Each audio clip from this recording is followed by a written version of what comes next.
if anything, it's probably more of an honour because of the talent pool. We've gone from kind of playing on parks and to playing in decent venues up and down the country, and being able to come out to some amazing venues across the world. So yeah, playing on England show is fantastic, and you're just happy to still be here after this amount of time. Well, there's loads and loads that have changed. The sheer numbers of players out there now, we've got an incredibly good base. The conditioning is a huge difference. Everybody now in this sort of heat, with this sort of pace, is feeling comfortable. Everybody's out there eating the vegetables, they've nutrition. We've just become a far more professional side across every age group.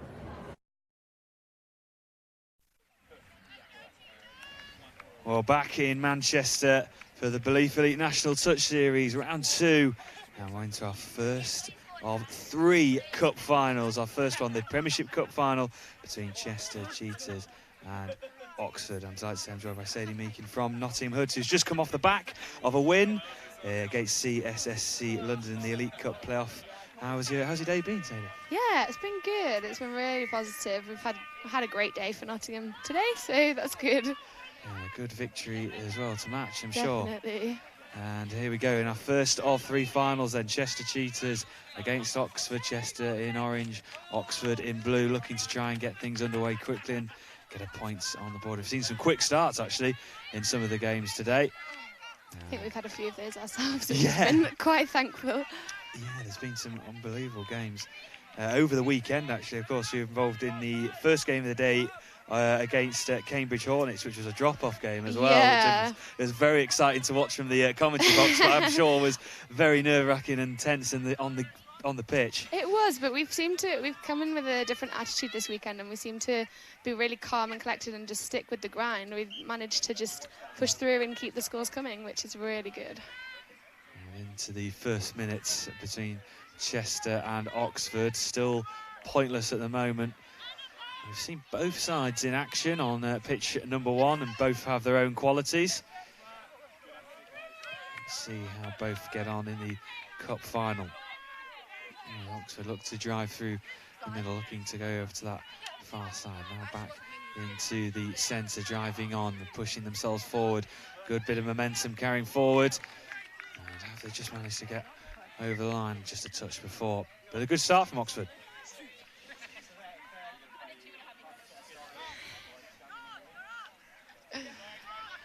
So Chester looking to start from the back. It was George Crew-Jones then for Oxford, just diving in then over the touchline to try and get things going. And it's Chester to make a blistering going over on that far side. And it's number 10, Adam Brimlow, looking to make the start. And James Anderson, 96 for Chester, looking to drive through. What a run this is. Can he power his way through, get over the line? He does in the first try. I think they may have called a touch further back there. Oh, just a thought. Let's have a look at the replay. Did he manage to just sneak through? Have another look. And it was brought back, so he's do remain pointless at the moment. Oh, just a loose pass.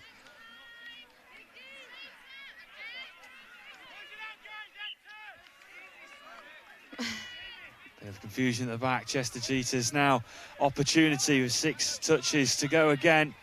Looking in the centre and trying to build again. Just slowing things down. Just biding their time, looking for this opening score of this Premiership Cup final. Going from left to right, diving for the line. Just that vital touch before the line. Good play, trying to keep things going. Chester's building up momentum. Good possession. This Oxford defence standing strong. I think there's a slight confusion there as what move they were trying to win. Yeah, just these early moments, just trying to feel your way into the game. The explosive starters we've seen in some of the previous games we've seen over the weekend, but Oxford looking to try and get that momentum going through the centre. trying to build it up strong. Ben George in the thick of things, looking to break through, looking for support. Are we going to get this opening try? We certainly are. And Oxford make the perfect start.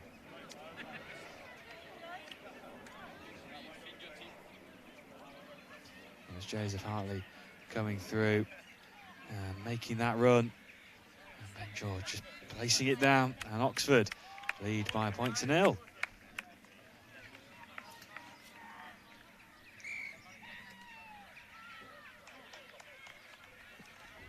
Just due to get things back underway over the 10-metre.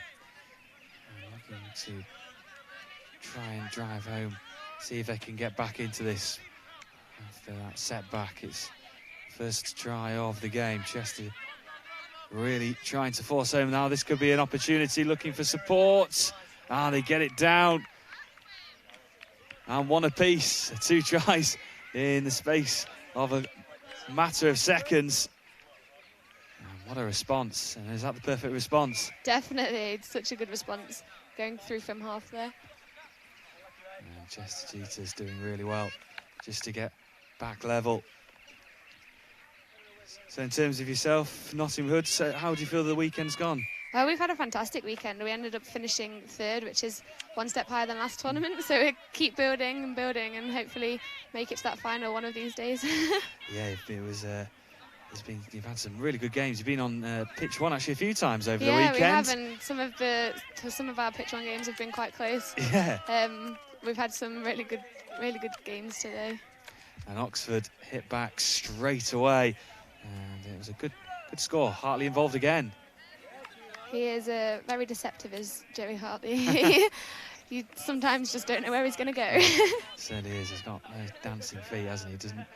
One way you think he's going to go left, and then he just jinks to the right, and he's got a great turn of pace as well. Certainly does. And Chester Cheetahs, how did they respond? They did well first time around. Can they get back level straight away? 6 minutes gone, and intriguing, entertaining game. It's just exploded in the last couple of minutes. Oh, a good pickup, and now Oxford look to turn the screw and look to try and what an interesting tackle, sliding under his feet. Yeah, let's have a little look on the replay. Bursting forward, taking him under his feet. It's one of the more aggressive touches we've seen. I'm not sure I've seen that happen before. It's an interesting style of making a touch there. Yeah, almost like a proper rugby tackle at one point, over the halfway. And Oxford trying to build once again. Ulrich involved in everything at the moment. Crew Jones back into the centre, Hartley to the left, looking to try and build up again. Hartley involved, Crew Jones bursting forward. Does he get through? Straight through the mid. And out of nowhere, just almost a million miles an hour, just bursting through that Chester Cheetahs defence. They had their backs to the play. And blink of an eye, just coming through. I think Oxford were just as confused with what was going on as Chester there.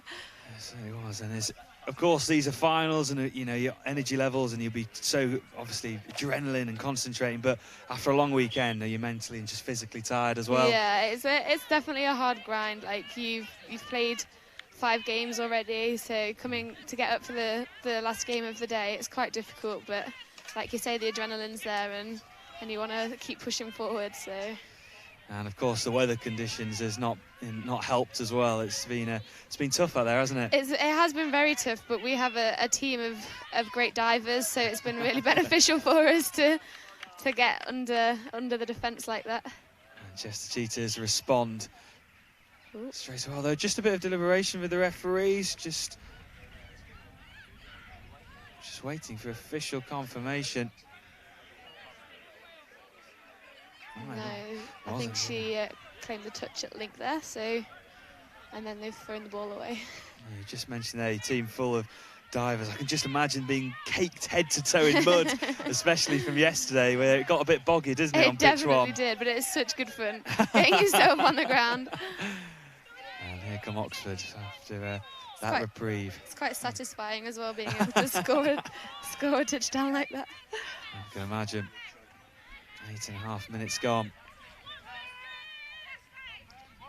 Oxford trying to add to the scoreline, but turnover in play.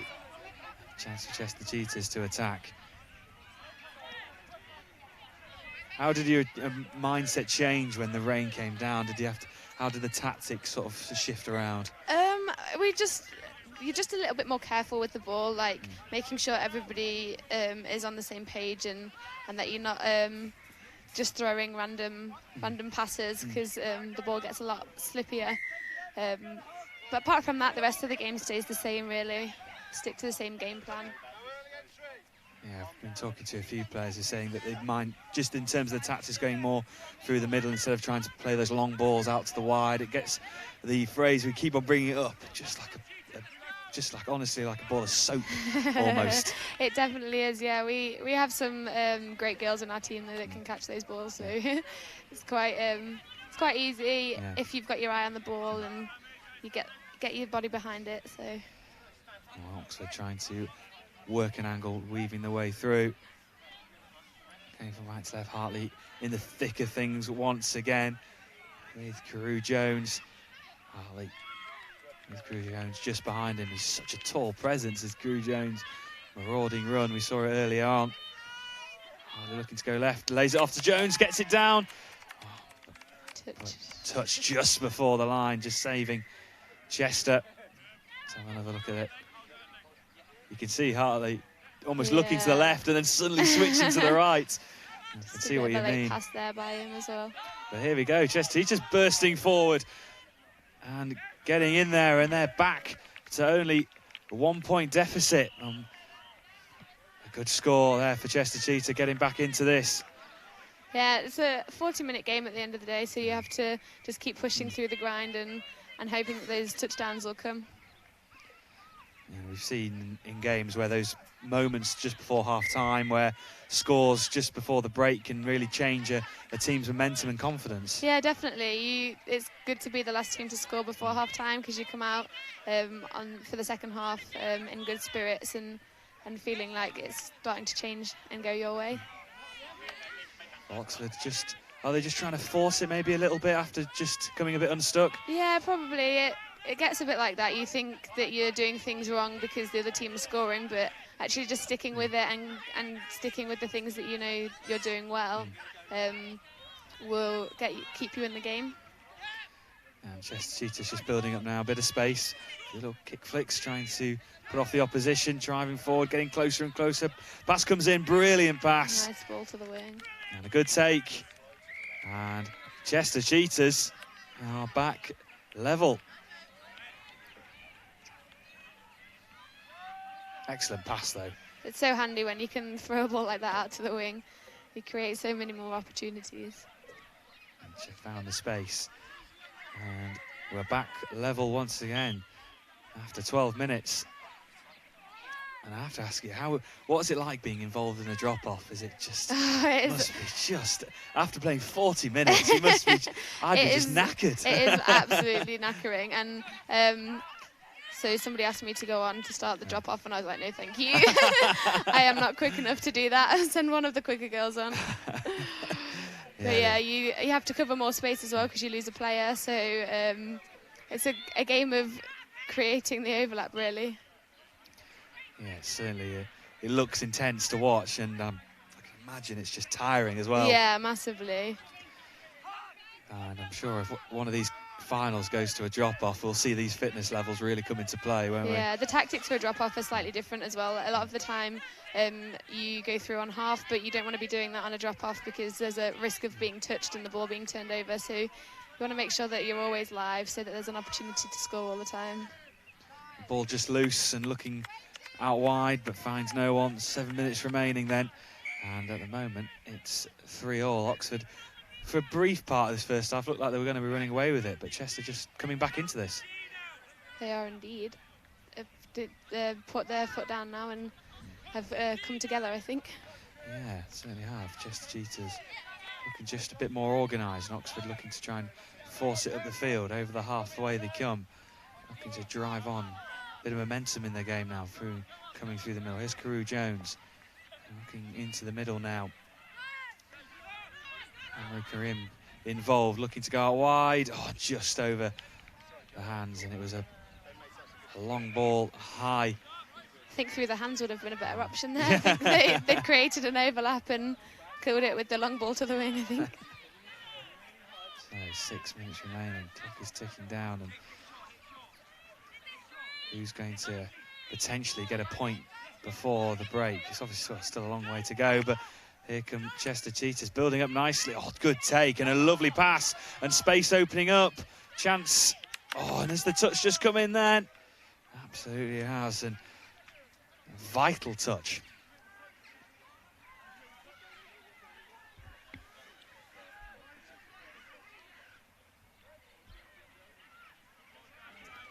And just taking the time over this one. I think they were thinking that the ball had been dropped, but I think the touch came in first. That's what the referees have decided there. Trying to dive in, another critical touch, stops them from going through. And Oxford rebuild from the back. Comes Corinne now over and finds Jules Risso, who's always involved at the moment, although turnover in possession, and now a really good opportunity. When those mistakes happen at the back, how important is it to capitalise on those moments? Oh, it's probably the best opportunity you're going to get, because you get 6 touches right close to your line. When you're driving forward, you end up with maybe 1 touch on the line, and then not much to attack with. But when you've got a turnover right here, you've got plenty of time to set something up. And looking to come forward, here come Chester driving for. Oh, just another critical touch. Defending well at the moment, Oxford. Keeping them out. They've had a long spell of possession of Chester Cheetahs. Good passing though. They have. Chester's girls definitely have great ball skills. They're able to keep hold of the ball quite well. These boys bullet the ball at them. They certainly do, don't they? Fizzing at them, and it's credit to them at the moment. But still, all that possession's come to nothing. Oh, but good awareness and good pressure from Chester. Sometimes you find that your drive is better than your line attack, and actually getting sets on the line is quite difficult to maintain momentum. So sometimes it's a little bit of a disadvantage. So 4 minutes remaining. Here come Oxford, still in their own half. Over the halfway, here they come. Hartley, build it up nicely. Wimpenny involved, looking to drive forwards. And turnover, an opportunity gone. Haven't had a point for a while. And you feel like the next one could be massively important before the half-time break. Yeah, I think it depends who comes up with it. I think it'll take them into a good second half. Absolutely. And driving towards halfway, and they cross it now. Looking to push on. The momentum definitely seems to be changing for Chester's way. It certainly does. And looking to gather that momentum and build it into a try on, bursting forward, looking for the support. And is that down? Just waiting for this referee's confirmation. Touches in. And the last one as well, that's quite important. Critical. Good defensive work again. Can they get space? Oh, just that final pass couldn't be made. So Oxford survive another wave of Chester Cheetah attack. Standing strong. Definitely. It's coming though for Chester. It seems to be they seem to be getting up there. Is it demoralising when you've just had so many waves of attack and you just feel like it's coming, and then suddenly it doesn't, and then look at this, and Oxford breaking up the other end?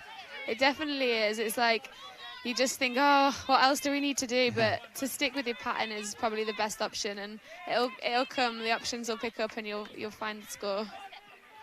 And here it comes. Oh, and a lovely pass. Good hands. There we go. And it's just as we were saying, as Chester Cheetahs have been attacking, and then after all that, it was a really lovely try. But it was, definitely. But after all that pressure, Oxford go up the other end and score, and that must be so demoralising. That's hard work. It is. Yeah, when you've got all the possession and all the momentum, and then you just miss a touch in the defence and they score.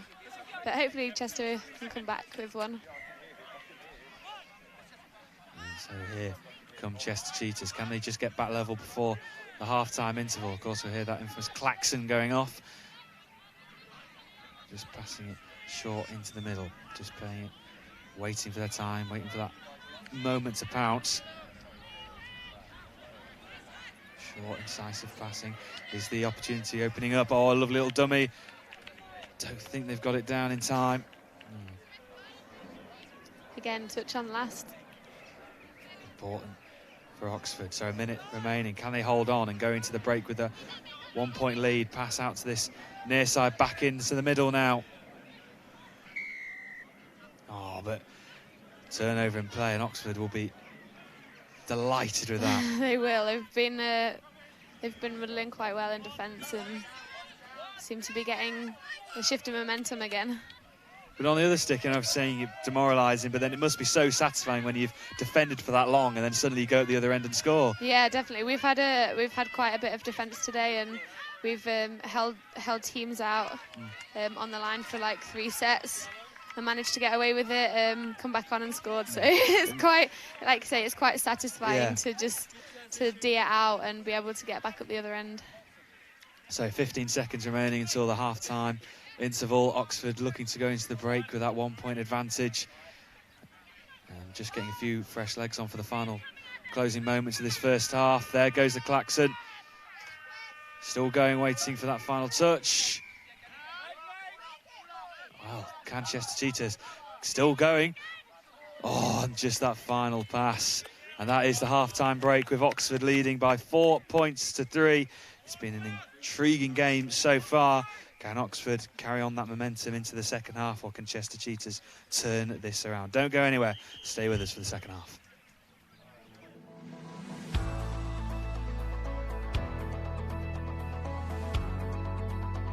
I love playing touch because it's a game where you can play 14-year-olds and 60-year-olds together.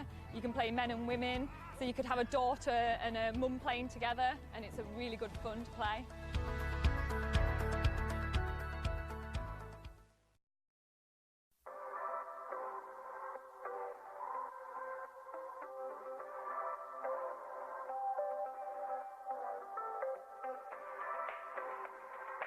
A penalty is as a result of an act of cheating, be it a forward pass. Yeah, that's forward there, mate. Forward pass there. A heavy touch. Rolling the ball forward of the mark that you were touched. You're gonna be with me. Here's your fifth. That's off the mark. Being offside. Yes, 7. You're going to be on the scoreline at the touch. Scoreline! Nope, she's not made it. Okay. Need both feet on the line, please. And also, disrespecting the referee.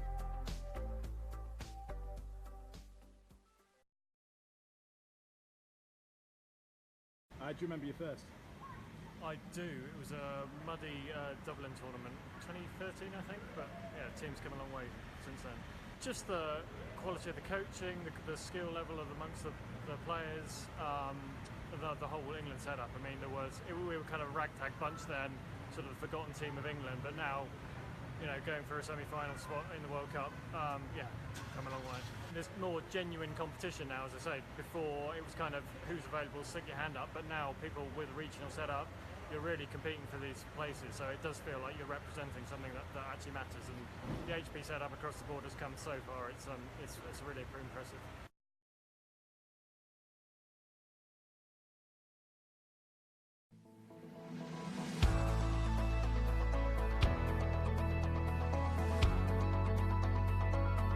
I got into touch because my eldest son, Clark Hobson, he was really into it, raved about it, and he achieved England standard. I thought, well, I could maybe do that.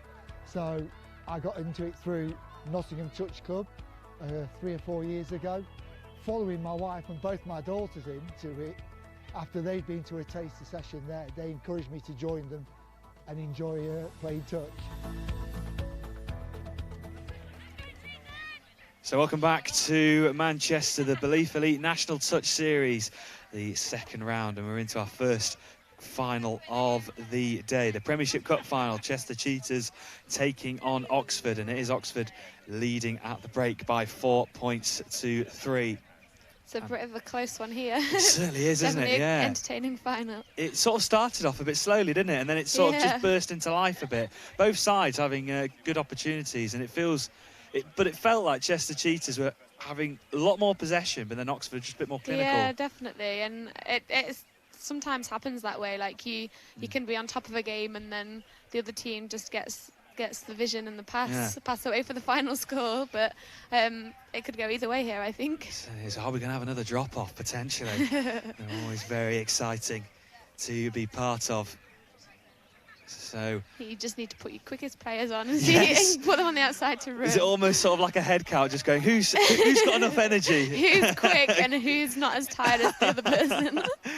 Well, let's see if it gets down to a drop-off. It'll be always very exciting to see. At the moment, the rain is just staying away, so it's not causing any problems at the moment. And you might notice if you were joining our coverage yesterday that we have moved pitches. And I think you were involved, weren't you, on the pitches yesterday?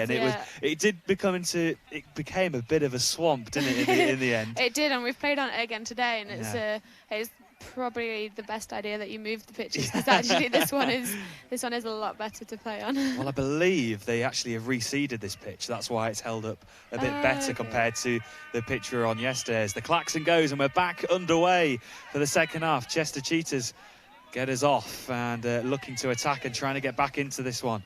As they look towards the 5-metre line, looking to drive forward. Can they get off to the perfect start? Oh, just that fumble. And looking to try and build up an attack in the opening couple of seconds in this second half.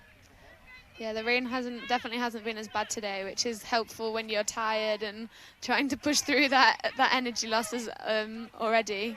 Yeah, I mean, it's not been cold, has it? It's just been that rain and that wind. Yeah. Yeah, it's actually been quite warm. Like the temperature's nice. It's just the rain. Well, speaking to a couple of the Exeter Raptors guys who have, of course, been involved with the uni side, and they've been playing through the winter, and sometimes they say it's just bitterly cold. Yeah. And they say they look forward to the summer, and then they get the rain and the wind. Yeah, definitely. I know we had such better weather in like April, but the season's a bit later this year with World Cup being in April. Of course, so. yeah.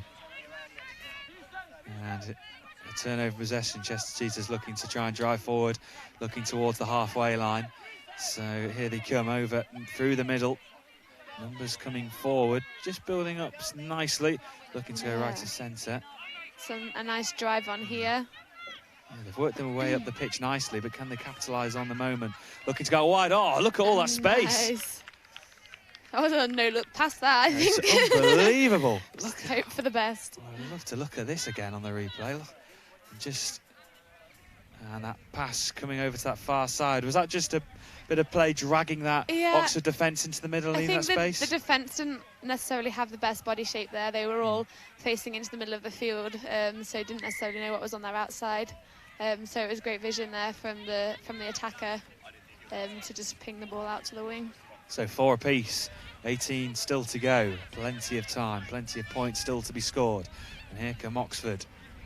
Just outside the goal zone, looking to try and get into that, looking for support. Do they get it down before the touch? Waiting for the confirmation of the referee. It looks like they have. Award that. Oh, it's just a bit of debate going on. Waiting for that confirmation. Oh, he's gone to his sideline now.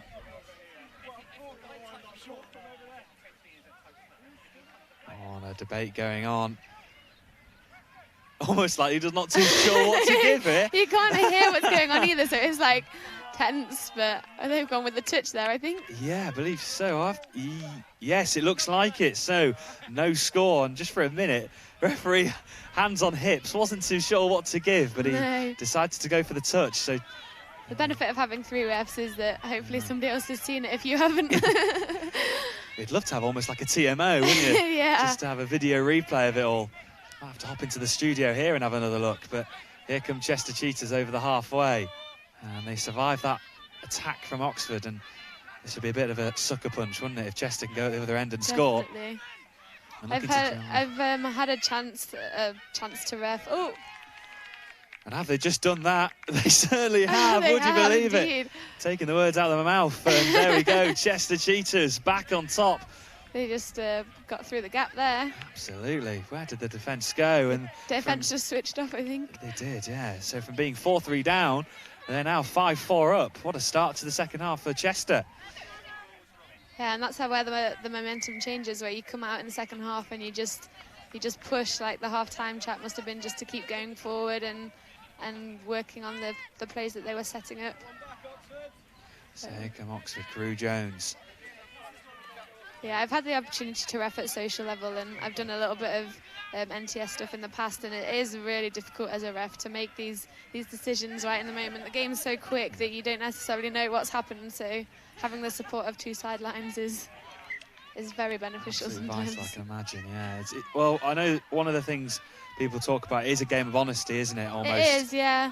And we've seen a lot of that this weekend. I know in the games that I've been playing, like there's a lot of people that help the refs out and say, actually, I got involved in that touch, which is really good. And you can't ask for much else because, like I say, it's really quick, and sometimes the refs just don't pick it up. So to keep it an honest game makes it a better game, really. It must be so hard though when you're in the heat of the moment and it must be a tight game and you just want to say, I did touch him, I swear, I promise I did. Yeah, it definitely is. It definitely is. But again, like you say, it's a game of honesty, and you want to keep it nice. And a lot of players in each team know each other from playing in different teams or playing internationally. So at the end of the day, if you're honest, like people respect it a lot more. And Oxford trying to go through and trying to see if they can get back level.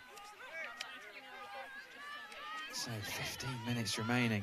Just a bit of an arcing run here from Hartley, looking to go out wide. Oh, a lovely pass and a good score out of nothing, nice really. Pass off there. Absolutely. Well, let's have another look at this. Hartley, just almost of all the time in the world, really, just to go through. Just a little step and... As easy as that. Well.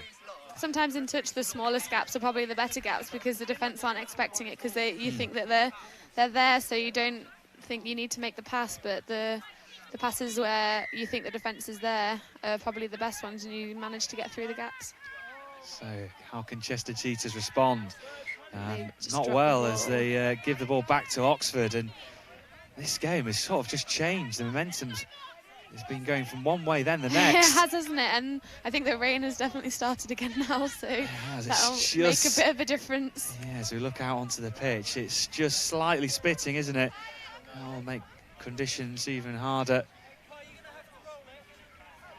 The typical British weather. The rain's coming down, but we can see blue sky as well. And Oxford looking to capitalise. Can they burst forward again? Hartley involved. Yeah, once again, looking to try and drive forward. Jules Risser. Crew Jones also there. Risser looking to go left and right. Having to be forced backwards. Hartley there as well. Yeah, I'm not sure what touch count they're on here, but it looks like they've got another one. This almost looks like a repeat of that earlier try. Just puts the ball down and... You never know. Sometimes you can get those because the referee will call the player offside, or they claim that they made the touch and then say, actually, I didn't get it. So it's always best to just dot it down just to make sure. You never know. It'd be you'd be gutted if you didn't, wouldn't you? Yeah, definitely. And it's still 5 apiece, and good pressure from Oxford. You almost saw a little bit of fist pump there. Just putting that pressure on. It's always nice as a girl to manage to get a touch on a guy that's trying to run you outside. So just to front up and make that touch. Is it just those little things just in the games when it's close and you just want to give yourself that little bit of energy, don't you? Yeah, definitely. And Chester Cheetahs. Playing the mixed game as well. I play the women's game a lot as well, so playing in a mixed game when obviously the guys are a lot quicker than the girls, to defend them out is very satisfying. I mean, obviously you played, playing both codes, and I'm not trying to make you ask you favour which one, but how's the dynamic? Definitely women's touch. The dynamic's just different because obviously as a woman playing a mixed game, like say you are attacking against or defending against guys that definitely have a lot more pace than you, so you defend differently, you don't allow them to have your outsides, and the boys protect you a bit more, whereas in the women's game everyone's very similar, so it's about creating those little overlaps and just moving players around. So you get a little bit more leadership in that, and I definitely control a lot more in the women's game to the mixed game. Although I do like to tell the boys what to do. Here come Chester. Oh, there we go. Just on that far side, out of absolutely nothing. And let's have another look at this one. Just going inside, and almost felt like the Oxford defence being dragged away. Yeah, it's very similar to the one before. Like, the defence are just showing infield, and when they're doing that, you can create such an overlap on the outside because it's harder for them to turn and chase you. So 11 minutes to go. Chester Cheetahs leading by 6 points to 5, and yet again this game just keeps on swinging in roundabouts. It's an unbelievable. This is what the cup final is all about. Definitely, and to be fair, like over the last couple of years, the competition has definitely got closer and closer. There was years where the top 4 were the top 4 every tournament, and they were out in the lead by quite a bit, but it's definitely getting closer between clubs, and it's very entertaining. So, and just a quick question, because I try and ask as many people as I can when they come into the commentary box. What's the best way of getting involved in England touch rugby? In terms of playing at club level and working your way up? Yeah, so finding your nearest club is probably the best option. I just Googled it when I was interested in playing. Googled it and found a club. So getting involved in your nearest club, because they have the routes to the calendar basically, and they can get you involved where necessary. Oh, is that a score? I think it was. Great diving try, and I think she has got it as well. 6 apiece. Wow, look at that. Let's have another look. Well, that is brilliant reactions. Good take and a fantastic dive. And 6 apiece. Yeah, touch is getting a lot more popular across the country, and there's definitely a lot more clubs getting involved. We have social leagues as well, and developing leagues. So at any standard, you can just go and have fun. So. I think that's the one thing I've picked up on over the weekends here. It's such a great community vibe, isn't it? Yeah, definitely. It feels like one big family in a sense. It does, yeah. And the more you play and the more tournaments you get to, the more people you get to know, and it makes it so much more fun. Like with your team, it's great, and like you have a great atmosphere. We have a great atmosphere in our team. It's such a fun time to be here with them. But knowing other people at the tournament as well is also really good, because you can mix and watch other games, and it is a massive family, and people just love playing. So. Yeah. And if you work your way up, you get the chance to potentially play in Euros and World Cups. Yeah. I mean, obviously the World Cup in Malaysia has been a big talking point recently. As Oxford look to try and come through. Have they added another one? Made there.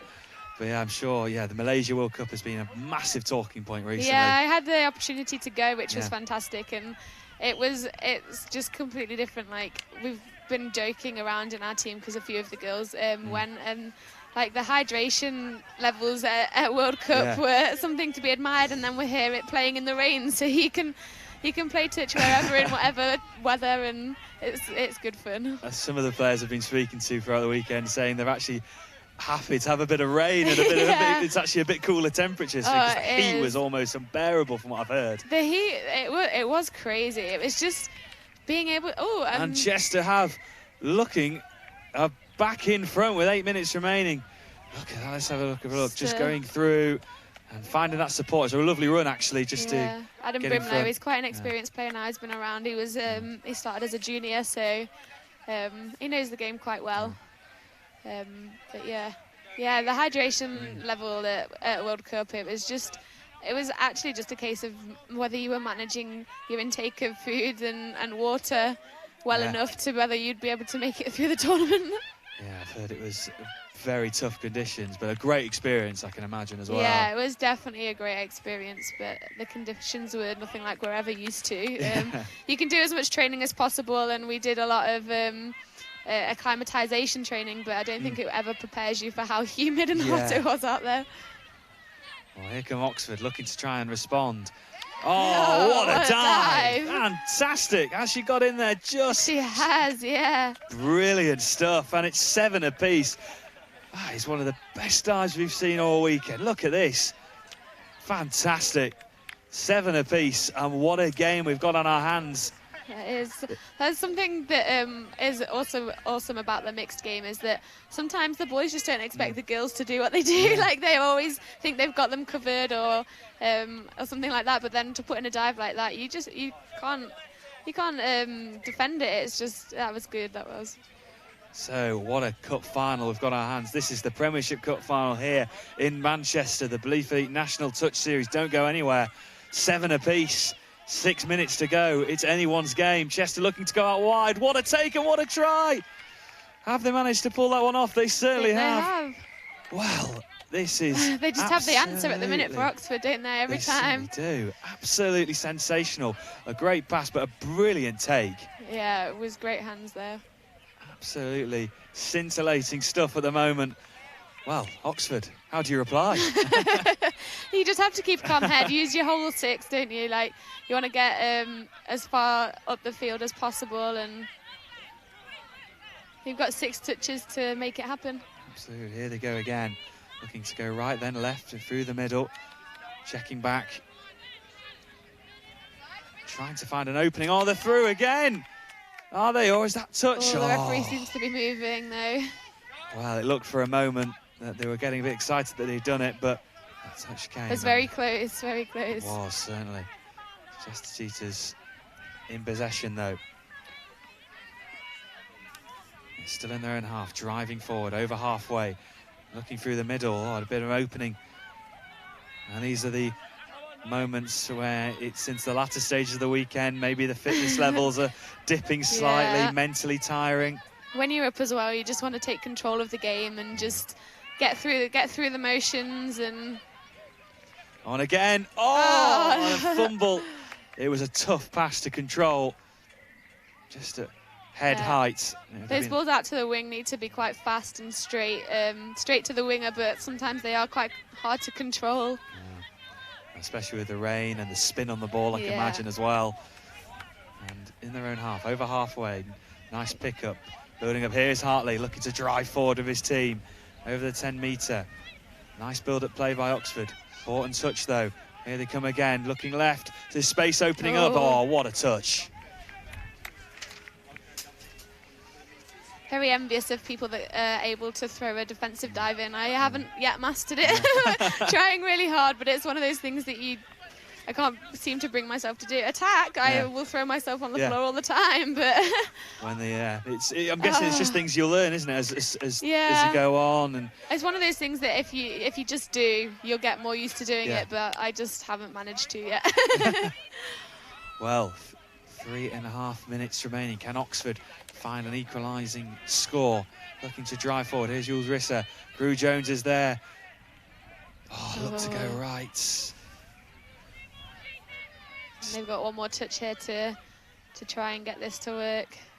Can they get through? Driving forwards.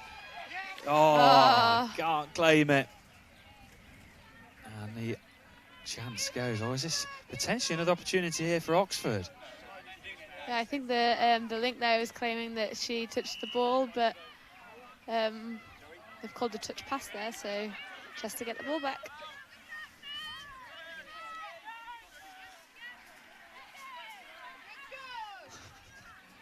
So 2.5 minutes remaining. Here come Chester. Can they add another point to the board? Oh, it was that final pass. It just needed to be a little pop there. I don't think it needed to be a bullet. I was about to say, it was fizzed in, wasn't it? It didn't need to be, absolutely, it was rocketed at her. And if she'd taken that, that would have been impressive. Very much so. And just over 2 minutes remaining. Can Chester hold on?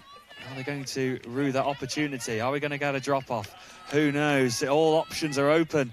They are indeed, and Oxford looks strong coming forward on this drive. They do. They're just building up a bit of pressure, aren't they, in the last couple of minutes? They are, yeah. And here come Hartley. Looking to the right, lays it off, just delays the pass slightly. Just got to be organised, Chester. Defensively covering well. They're doing a good job of sucking the defence, sucking back in defence and letting Oxford get right to the line, because it's quite difficult to attack when you're like only 5 metres out. You want to try and pull the defence out as far as you can to to attack that hole. Ooh. Well, could this be a huge opportunity for Oxford? A minute and a half remaining. It's squeaky bum time. And they've got 6 on the line now, so hopefully they've got something in the bag. Minute 20 to go. Can they hold on? Oxford applying all the pressure, trying to go through, but blocked off. And you can see the sense of urgency straight away. Minute 10 remaining in this Premiership Cup final. It's quite difficult because when you're out on the field, you don't actually know how long you've got left. We were quite lucky. We had a great coach, team manager in the box, Chris Simon, and he was on it with the scores and how long was left. So it is, for me, I'd quite like to know how long we've got left to keep the box positive and just to go forward. Does time feel like it's going slowly or quicker when you're playing, or does it vary? Yeah, sometimes you just think, oh wow, is that half time already? And other times you think, when's it coming? But mainly it's when. Oh, Chester, have they worked their way through? It's an unbelievable run. Referee looks to give it, and that should be that with 25 seconds left on the clock. What a fantastic run. Just dodging through everybody there, I think. Well, how has he managed to weave his way through? And with only seconds remaining, we wait for that hooter. 10 seconds on our clock.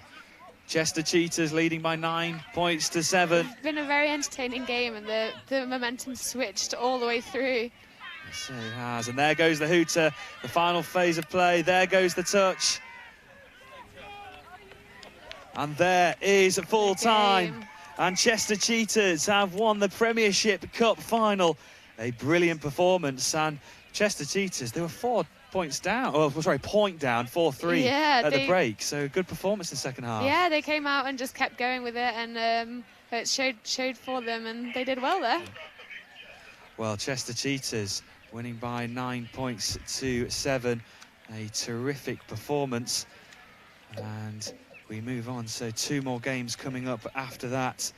And it was a game that just of 2 halves. Oxford's leading at the break by 4 points to 3. And it was Oxford who were just applying the pressure. Chester Cheetahs just holding on and on and on. And they were waiting for that moment to come. And let's have a look at some of the key moments in that game. This was an important start. Chester Cheetahs, Crew Jones, it was bursting through.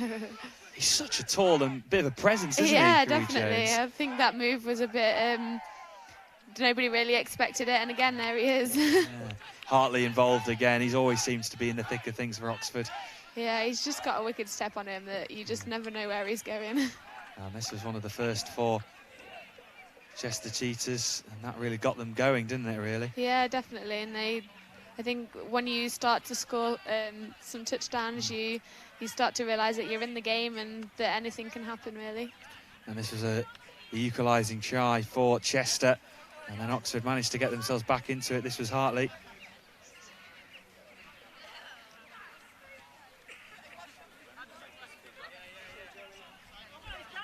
And another one for Oxford bursting through. Great hands there. That was one absolutely superb, wasn't it? Absolutely brilliant. As Chester, they just came back into this. Chester Cheetahs, they came into the break a point down and then just worked their way back into it, didn't they? They did. So it was a few absolutely brilliant tries. Oxford really tried to apply the pressure, generally get back into it. This was another one by Hartley that was really nicely done. Nice little offload there. Yeah, it certainly was. And as the sun appeared, Chester Cheetahs got into their full flow. And look at that long pass over to that far side and an easy work.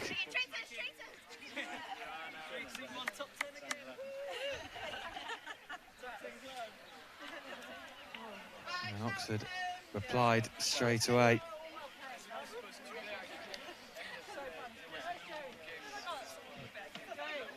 And Chester Cheetahs really put the pressure on and forced it home. It was close all the way, but then that one of those tries for Chester. Let's have a look at this one. Oh, this was the brilliant dive, wasn't it? She did awesome there. That was such a good dive. Absolutely superb. And then from there on, Chester Cheetahs really Switched forced on. home. They did, didn't they? They just We're like, okay, let's get these balls out wide. It was a superb takeover on that far side. And then it was this try that really settles it for Chester Cheetahs, this individual run. And Chester Cheetahs sealed the victory by 9 points to 7. And so we do have 2 more cup finals to come for the Elite Plate final and the Elite Cup final coming up next after our first of 3 cup finals, which was won by Chester Cheetahs, the Premiership Cup final against Oxford. It was a terrific game. We thought for a minute it was going to be going to a drop-off, but it ended up Chester Cheetahs with a 2-point margin. As the rain is coming down at the moment. There are 2 more games coming. And we do have the chance to speak to one of the Chester Cheetah players. Chris Wehrmouth from England Touch is speaking with one of our victors from Chester Cheetahs. Yeah, joined by Danielle Evans, the captain of the victorious Chester Cheetahs. We're not going to keep you too long, Danielle, because the heavens have just opened again. First off, just how proud are you of your team's performances over the weekend? Oh, it's amazing. Like, we've come so far. So last year we didn't end as high up in the table as we wanted to, but this year I think it's finally started to click, and it's been great this weekend. And it's nice, as it's nice and local, we feel it's good to have achieved so much. Yeah, you've got some silverware in the Development National Touch Series as well this year. How far are you progressing as a club, do you think? Well, loads of players have started to join us, which is amazing. We've got loads of people at training now. Thanks to our coach Liam, he kind of recruits everywhere he goes and badges everyone. So hopefully Cheetahs will only grow higher up the leaderboard. And just a quick one, just about that game against Oxford. We've seen a load of tight games here on field 1 all the way through the day. What are you saying to the team in the sub box? You know, when they tied it up and then you went 1 in front and then 2 in front. You know, what are you saying in the sub box to keep everybody focused? Well, it's hard because we've got some characters, but we just tell them to keep their heads and keep going hard through the middle, and we take the ball from our try line to ours and go for the win. Danielle, the sun's just come out on you as well. Thank you very much for your time. Very many congratulations, and go and dry off. Yes, thank you very much.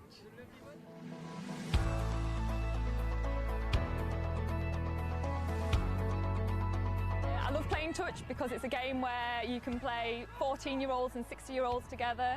You can play men and women, so you could have a daughter and a mum playing together, and it's a really good fun to play.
My first singing clap was 8 years ago at the World Cup in Edinburgh 2011, and so to get my 50th cap here 8 years later in Malaysia is something really, really special. It's become so much more professional. The training programme, the elite performance programme that we've implemented, it's just been amazing. Yeah, so it's an incredible journey. Sadly my family aren't here with me in Malaysia, but they're watching at home on YouTube, which is just brilliant. But they're all watching, they're all following. Yeah, I couldn't have done it actually without the support from home, because with 2 small children, my husband's had to put up with a lot of training weekends, a lot of me disappearing for morning runs and late evening runs and fighting for who's going to go training today. But yeah, it's just been amazing support I've had, so yeah, I wouldn't be here without them.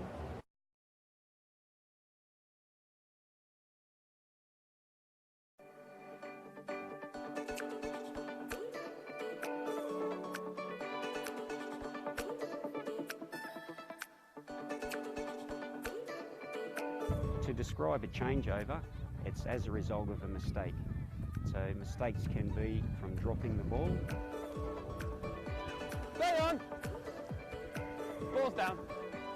Just the ball down, Joe. When the play has gone over the sideline or beyond the dead ball line. Touch 27! Good.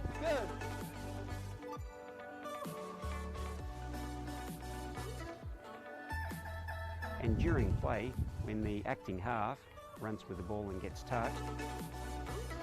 12 all the way, 12 still, good. And the most common one is on the 6th touch. That's when possession gets changed over also.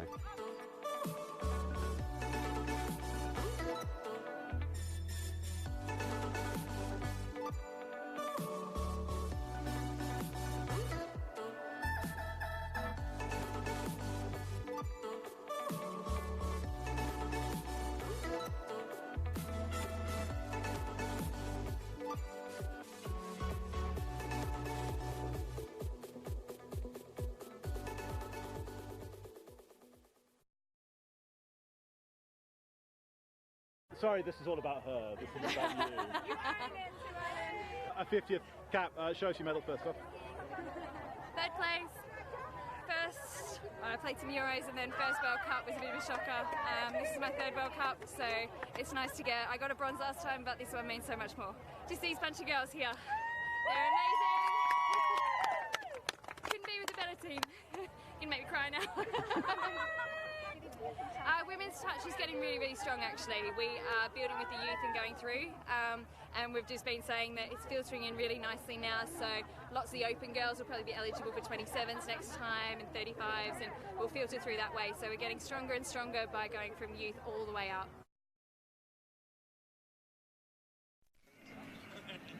So welcome back to Manchester as we move on to the penultimate game of the weekend, and this is our second of 3 cup finals.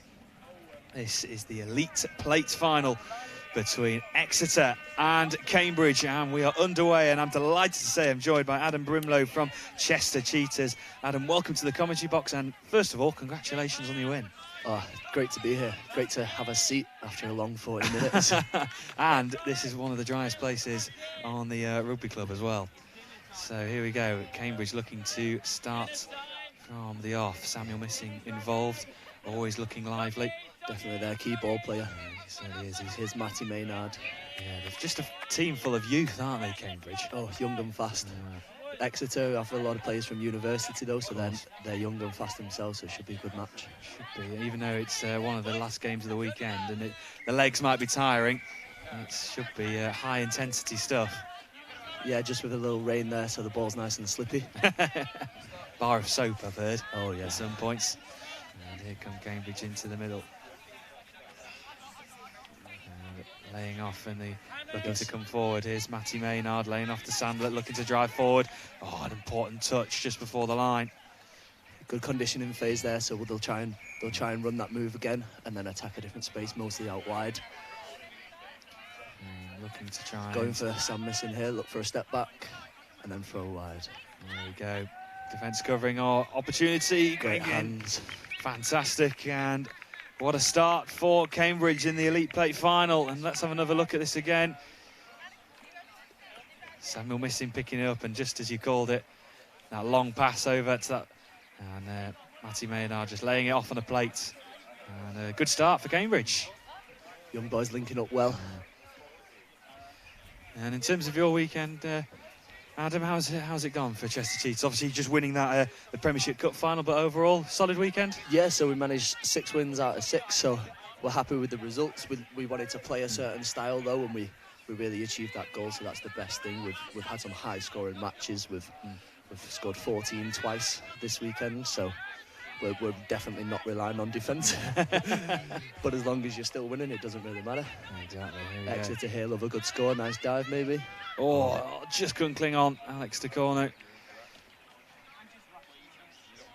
There's obviously you've got Alex and Matt de Cornu in the same team for Exeter.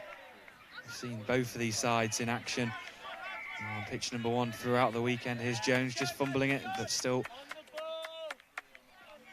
And Oh, lucky there. Bar of soap again. Yeah, exactly. And turn of possession, and this is a good opportunity for Exeter to try and capitalise on it. Here's Sophie Halfman at Bayliss now. Oh, great hands. Moving down the wing. Inside, Thompson.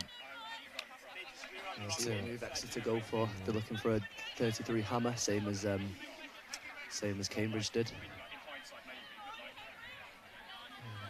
They may be looking to target this Glenn here. He's a bit older than the rest. Yeah, legs might be tiring just a little bit more. A loose pass though, and Cambridge survive that attack from Exeter. To start, here's Samuel Missing looking to build from the back. He's just so full of energy, he can burst forward. Very jealous of high intensity play. Here's Sam. Matty Maynard there showing a bit of footwork. Glenn Jones coming off now. Fresh legs coming on, let's see what they can do. Oh, Maynard now, the other Throwing Maynard. it around. Samuel Missing, always involved. Here's Ollie Maynard. Sandler driving forward, he's such a big unit. Oliver Maynard bursting forward. Good defence there by Exeter, just watching him, keeping up. And here come Exeter Raptors. Full of young guns themselves, of course. Really moved the ball well. First year in the NTS, and they've gone straight into the top tier and doing a really good job. Yeah, they certainly are. They've really improved. They've come on from that first weekend in Banbury as well, Exeter. And they hold out Cambridge on this occasion. But two good sides to watch. This should be really entertaining. Nice strong drive there by Missing again. His younger brother plays for the Cambridge second team. A lot of people say he's definitely the better Missing. Here's Oliver Maynard looking to go left, opts to go right. Glenn Jones now trying to drive forward. Here's Jones picking it up once again. A little bit of confusion what move they're running there. Collier Burnham coming in from the far link. Here he goes on the sweeper. Bit of footwork. Oh, look at that. Beautiful, score that. Unbelievable. That is creativity at its finest. Glenn Jones, the old dog they call him. Look at that. That's one of the more skillful moments of this weekend, definitely. Absolutely, yeah. And in a blink of an eye, it's 2 up for Cambridge.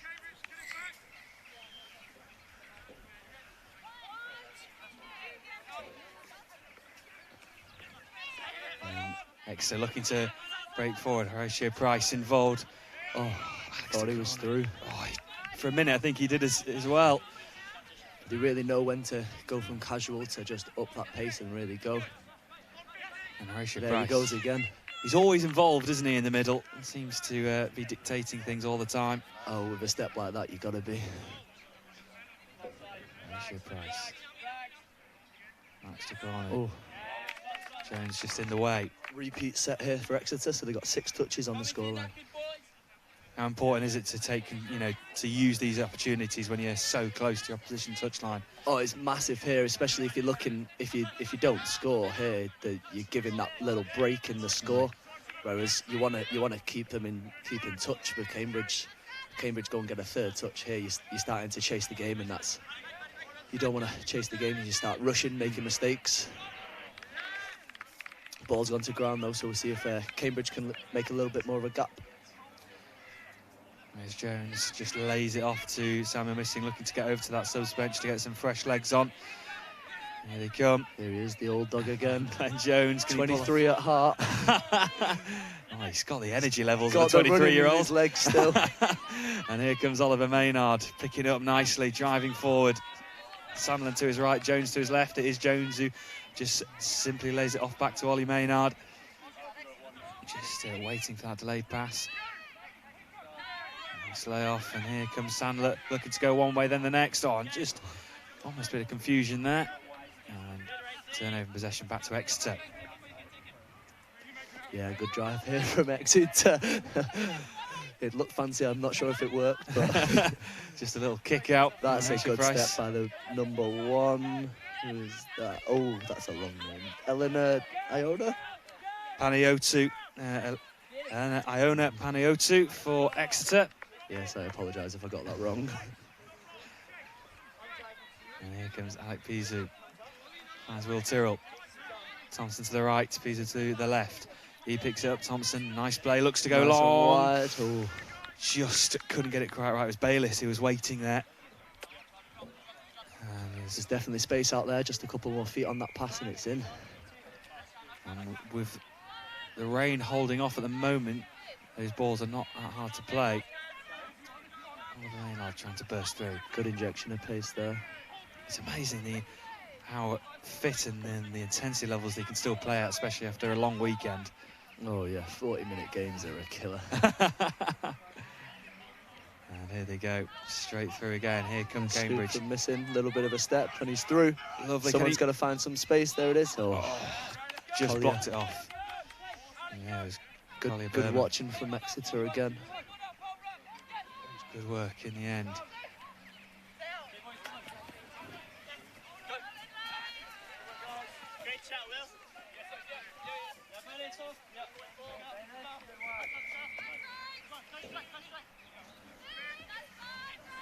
Here we go, Exeter with a bit of pace. Bit of a miscount though, that's 6 touches. So 11 minutes until half-time, and Cambridge at the moment in the ascendancy, looking to drive over the halfway.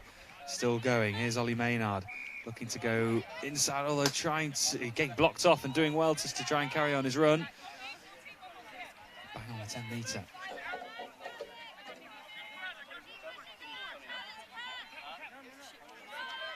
Here goes Ollie Maynard. Can he find some space? He's going. Good touch from Exeter though. Yeah, Dominic Brook just stopping him in his tracks. Poniotu laying it off to Brook. Horatio Price throwing it out wide. Oh, a poor pass, and he was annoyed with himself there. Giving the opportunity back to Cambridge. Glenn Jones. Slowing things down a bit, using all his experience. Here's Jones once again. Yeah, Cambridge seem to be quite comfortable on the ball, taking their time. Sandler with that injection of pace, just couldn't get through. Now it's Cambridge's turn to have a set on the line, see if they can create that big space. 3 touchdowns is a hard margin to catch up.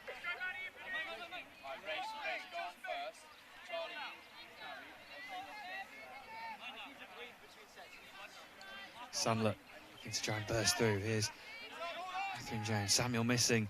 And that little jump in the air. We've been calling him a bit of a Duracell bunny, almost at times. Full of energy, barking out the orders. Sandler trying to go through. Here's Ollie Maynard, back to missing.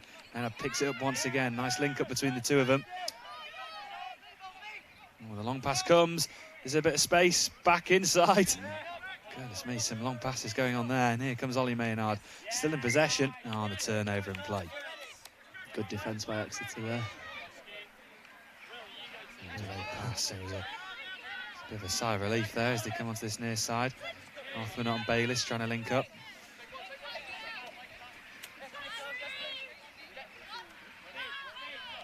Horatio Price, think it with Will Tyrrell. Price. Tyrrell. Oh, lovely link-up play in the middle. Oh, look at that back of the hand, but just couldn't be kept in play by Will Tyrrell, and a turnover in possession.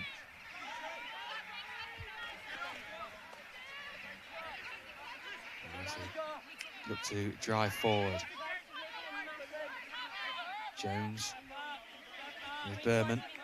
Jones again over the 10-metre, driving forward. Here's Berman once again looking forward. Maynard picking up the ball, finds Jones. Oh, and just can't almost pass it on.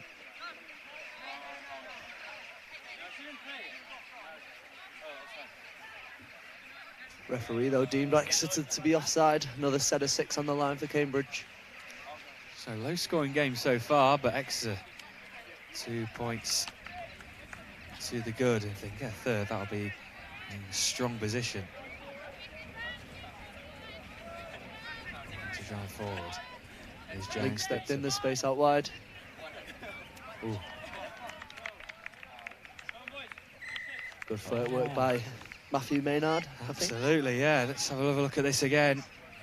Just in, out, and then in again. In, out, shake it all about, and over the touchline. Getting the defender on skates, we call that. And 3 points to the good, and at the moment, Cambridge in a really strong position. And here comes Arthur. Here's Bayliss just laying it off to Brooke. Brooke getting it underway quickly, finding Chalice. Brooke to his right. He gets it back. Lovely layoff back to Pizzo, back inside. And touchdown, and that's an important point now for Exeter as they get back into this. Really stopping them from chasing the game there. Good score. Absolutely, look at us again. Pizzo back in towards the middle of the Chalice, and he just goes over the line. And that's just what they needed.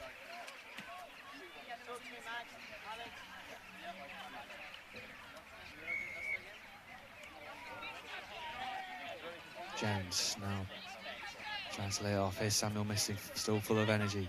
Back inside, still going strong. Just waiting for that opportunity. Samuel missing again, just stops in his tracks.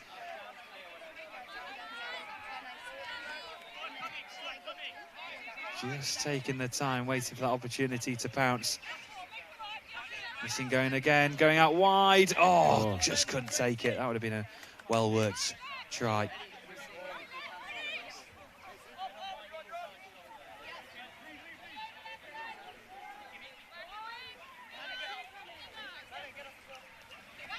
Exeter looking to bring the fresh legs on here. See if they can inject some pace. Look dangerous when they're running at Cambridge. On the halfway. Here he goes. Alex DeCorno, yeah. On the O2, laid off. Max DeCorno now. Here's Horatio Price. Again. Oh, good hands in the end. That's all 6 touches, though.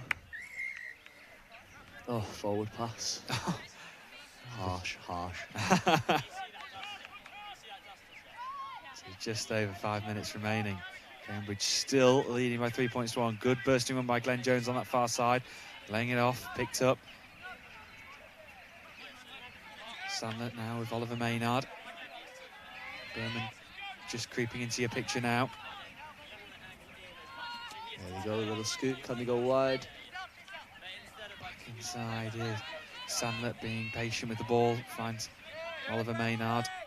Sandler. Oh, wrong side. There's no space out there. Exeter are sending the high link up quite easily on the far side. A lot of space out there for Cambridge to exploit. Horatio Price laying off. Oh, lovely take. Pace. Fantastic take, and running onto it into the middle. Tool now trying to drive forward. Bizu running onto it from Thompson. Good pick-up. Trying to drive it over to this near side. Chance. He's got space. Ooh. Back inside. Lovely play. Yes. And Alec Bizu almost just forcing it to the ground. And 4 minutes to go to half-time, and a game on our hands once again. Great little 1-2 from the girls. It was Sophie Arthur Knotts finishing off. Bayliss doing really well. Important set for Cambridge. Create that buffer again. From Samuel missing, driving forward. Glenn Jones back into missing. Seemed very casual rolling into the line to Cambridge. Yeah, not like they're involved in a cup final or anything. Just another day for Cambridge. So, here comes Glenn Jones diving in. A space in there. The referee seems to think so, and they've awarded the score. Absolutely, and that 2-point gap is back in play, and it's great little move, stepping back the other way. A nice dive from Glenn. Not glamorous, but it got the job done. Absolutely. So Cambridge leading by 4 points to 2.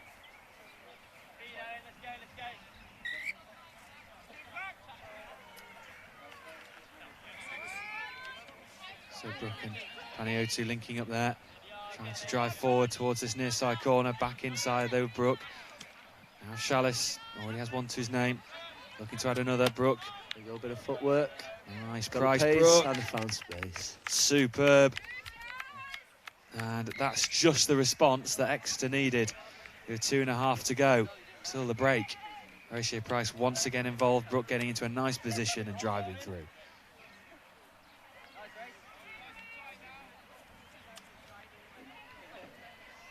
And again, that's the question, how do Cambridge respond? 2 minutes left on the clock. Here's Samuel Missing looking to try and get his team up the field. Sandler into the centre. Oliver Maynard picking it up. Sandler back again. Lovely play. Looking to expose the girl out wide. And he's done it. Oh, has he just got in there? And he has. Great score by Ollie Maynard. And we asked the question how they would respond, and they respond with a score. And Oliver Maynard, lovely step to the left and just getting inside. And using all his experience just to burst his way through. And that 2-point gap is extended once again. 1.5 remaining. Can Exeter respond once again? It's been a bit of a you score, we score scenario the last couple of minutes. Yeah, like a good shootout to finish at half. And these are the important moments, aren't they, just before half-time, where a game can really change momentum. Oh, definitely a confidence boost if you can go into the half-time with 2-3 scores difference.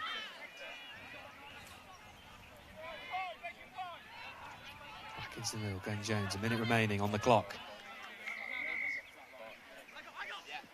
Back into St. Oliver Need a Maynard. bit of smart play from Cambridge here, just run out that clock. Don't allow Exeter to have another set. Collier Berman just trying to sneak his way through. Cambridge still in possession. Last touch though. She needs to throw it. Oh, just down. Not enough on it. 30 seconds remaining. I don't think Exeter will have time to get up to the other side. Yeah, a long way away from getting over to the other end. But they're giving it a crack. Look He's got at a bit of this. pace. Can he go? Unbelievable. Ollie Maynard coming across. Needs to dive. Oh, he's got it. Fantastic. Just before the hooter.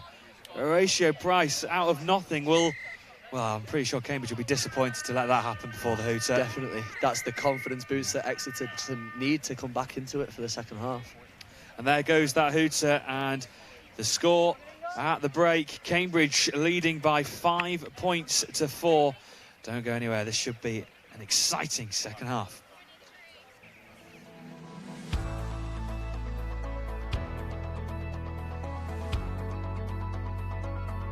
I got into touch because my eldest son, Clark Hobson, he was really into it, raved about it, and he achieved England standard and thought, well, I could maybe do that.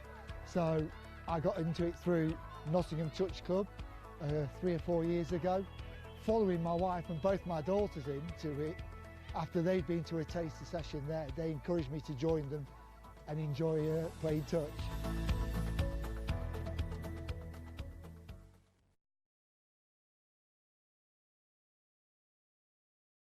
A 50th cap, show us your medal first off. Third place. Does that, you know, could you imagine when you made your first one that you were going to be a World Cup bronze medal winner? Oh God, no. First, I played some Euros, and then first World Cup was a bit of a shocker. This is my third World Cup, so it's nice to get. I got a bronze last time, but this one means so much more. Why? Just these bunch of girls here. They're amazing. Couldn't be with a better team. You can make me cry now. Come in. No, It's my team. Yeah, as far as the, sorry, this is all about her. This is about you. As far as the future is concerned, you know, your own, where do you see not just you going, but also this team and women's touch in England?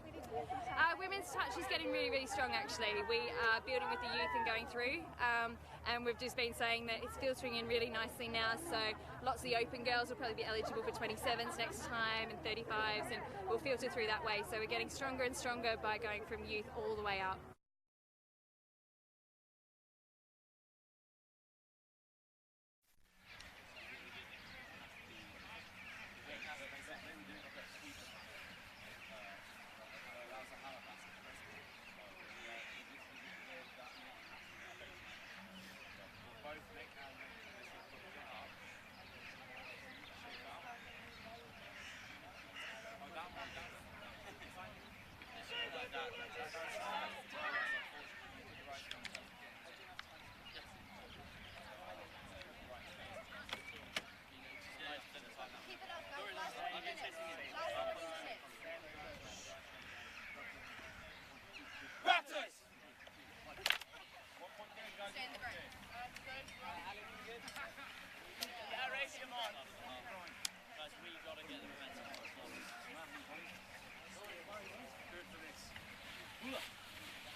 hole in.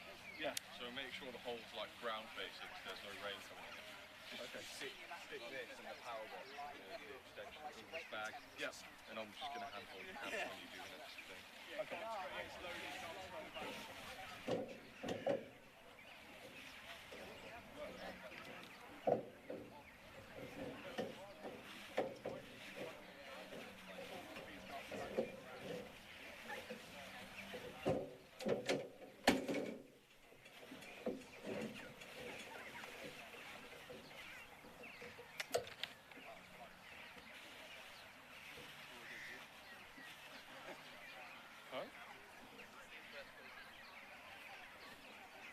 Oh, I've been catching the attention of everyone.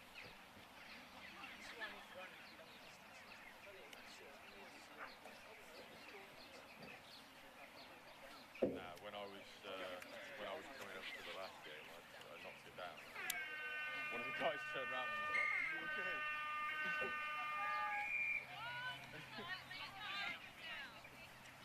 Yeah, that's Here we are back with the second half. Exeter having the tap off. Seemed to be a bit lively first set, a bit more intensity than the first half. Oh, nice bit of chuck. And the referee's called ball down. Yes, Exeter looking to try and obviously get the first point if they can, because otherwise Cambridge can extend that lead. Do you feel that the first point in this second half is pretty crucial? Yeah, definitely. It'd be the first time that Exeter are drawing again, apart from when it was 0-0. So for Exeter to bridge that gap from when they were 2, maybe 3 down, I think, is definitely important. However, there's a bit of space there. Out wide to the wing. Just that final pass. What an opportunity missed. Definitely a little bit lucky for Exeter there. So much space.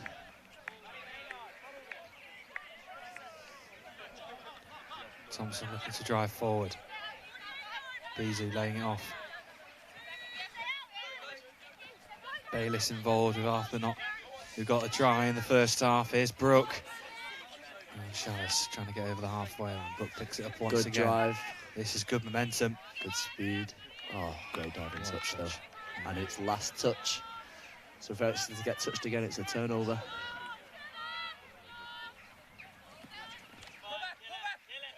Yeah, she just knew, didn't she, when she just got cornered?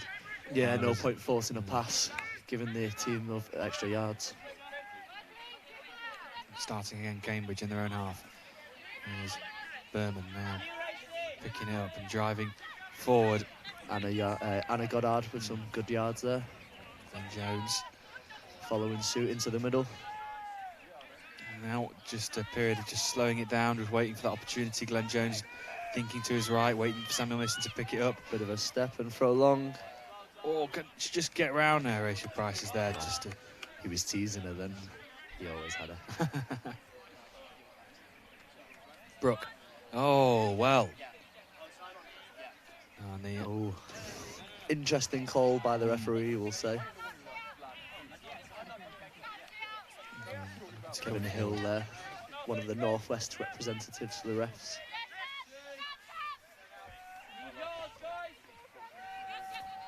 There's Alex Tacorno back inside to Max as he gets it back to Alex Tacorno over the halfway line towards the 10-metre. Arthur not into the middle. Picked up again by Max Tacorno, looking to try and break through. Oh, I think Glenn just got him before he threw it. Maybe a touch and pass. Yeah, good call by the ref. Turnover possession. And Cambridge survived that attack.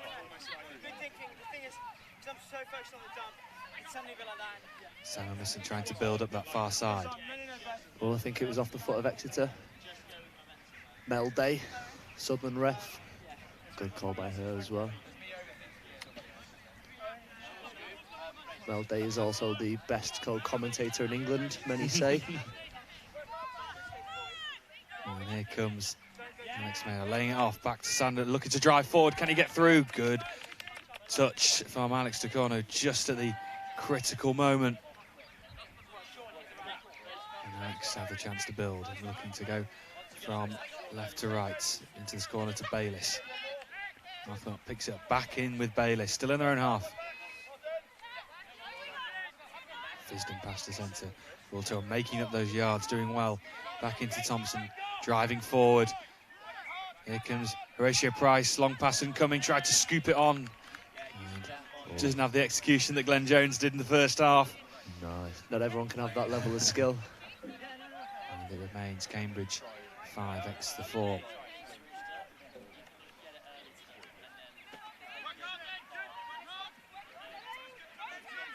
Cat Jones involved. Here's Berman over the halfway line, all just clashing, but still going. And Jones just simple layoff to Ollie Maynard. Sam Missing will probably try and set something up for himself here. Maybe a little scoop. There he goes. Footwork. Can he find someone free? Glenn that's free. Oh, he's dropped it. Unbelievable. For all the world, it looked like he was going to score, but just at the winning moment, just couldn't get it down. Yeah, looks a bit disappointed with himself when he was running back. And one opportunity missed. He'll be working hard in defence now.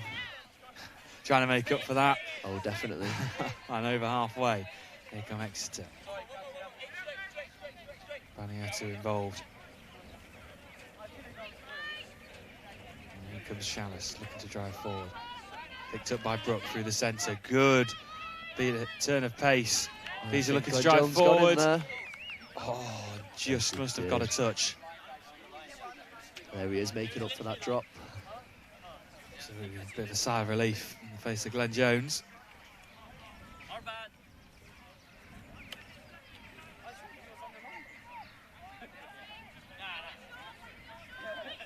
Samuel Missing.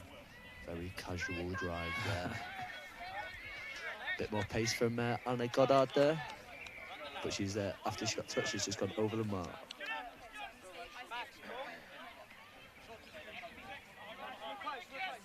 Easy, laying off. Half a knot, lovely pass out to wide to Bayliss. She has to come back inside. Gets the touch. Back with Bayliss. One-on-one. Looks at the yards. Half a knot. Still in possession. Looks to go back inside to Cornu. Back with Alex now. Looking to drive forward. Max. Trying to go wide with a bit of pace. Oh, touch good just touch. before. Matty Maynard. Important touch like that. And it's last touch for Exeter, so they'll see if they can beat them one-on-one. No, can't do that. And it's back with Cambridge.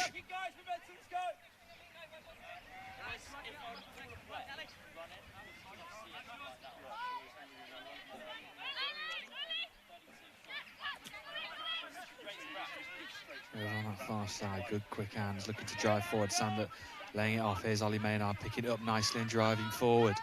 Momentum with Cambridge at the moment. Glenn Jones trying to put his spin on it as well. Lovely scoop from Samuel Missing. Look to drive forward. But a great touch by Alex. Diving touch.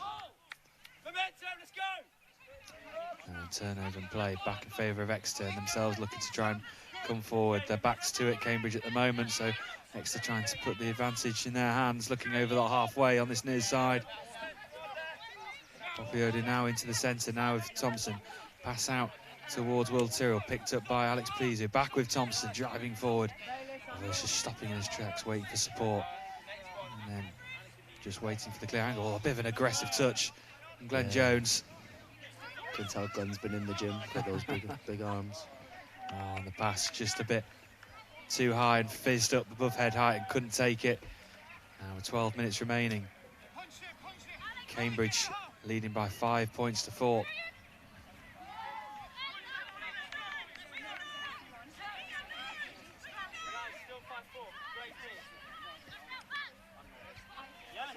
Oh, a little bit of a mistake there from Cambridge. Exeter can punish her. Exeter looking to try and seize the advantage. Bayliss coming inside once again. Arthur not. Bayliss looking really lively in the second half. A bit of an overhead pass. Interesting technique. Chalice back inside to Brook. Brook with Horatio Price showing things down. Looking to find Brook once again. taking little baby steps forward. Long pass comes. Oh, nearly a brilliant pickup by Bayliss, but the covering defender was there anyhow. And the referee's called a penalty for offside in the middle, so Exeter get another crack at it. So 11 minutes remaining. These are important moments for Exeter. Horatio set up for the same move. Here he goes. Oh, short pass this time. Brook looking out wide, takes it. Oh, what a superb take. And score. Referees are giving it. Exeter draw equal. So 5 apiece, and it was Bayliss. She's been hunting all game for that try. 10 minutes remaining.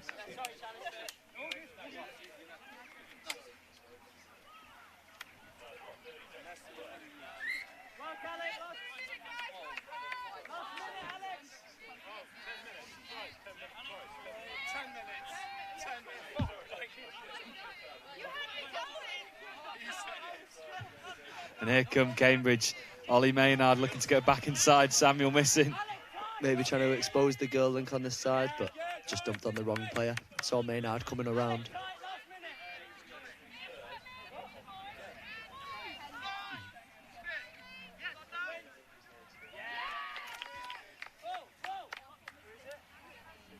And turnover in possession, and Exeter at the moment, 10 minutes remaining. Oh, Winger's going far side, but Cambridge make it up and make that touch.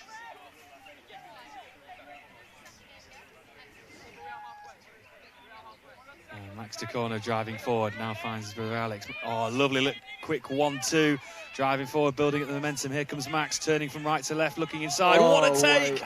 Unbelievable. Sophie Arpavnot. Fantastic. Steals the lead for Exeter there. What a grab that was. Best looking couple in touch, them two.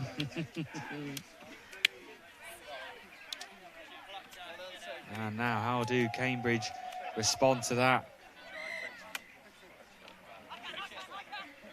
Here comes Jones. Looks inside for Sandler. Jones picks it up. Matty Maynard looks to go back inside. Jones, Sandler, quick passing from left to right. Being forced back.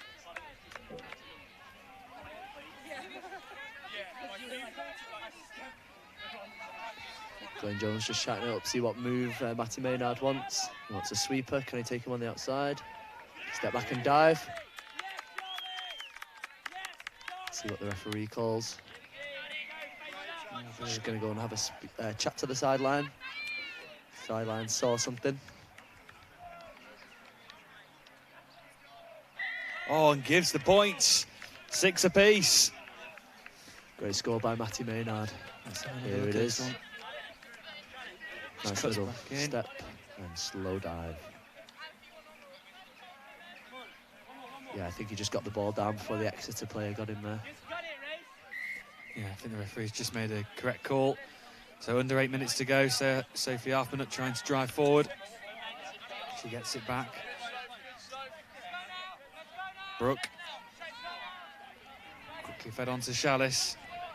There he goes. Brooke going again. Oh, just stopped in his tracks, Horatio Price.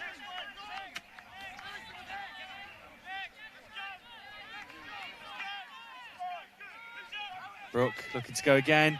Looks to go wide. Perfect. And a nod from the sideline, and it's given. Exeter back in front. Look at that again. Great little step, and then left to right. Hands by the winger. Yeah, superb take and score, and Exeter are back in front.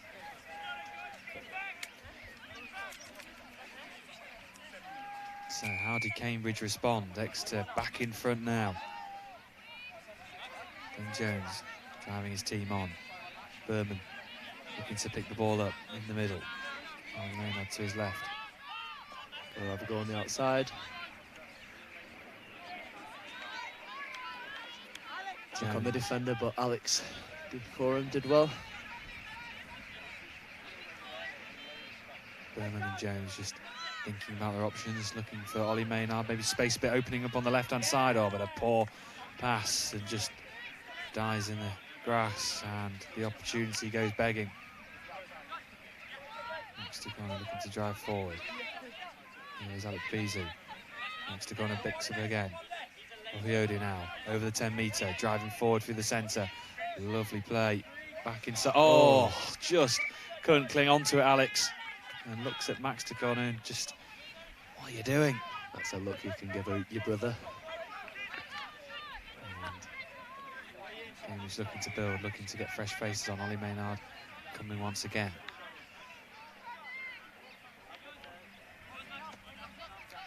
Into the centre. And missing back onto the pitch. Sandler now driving forward. Missing picks it up again. Good bursts through. Needs some supports.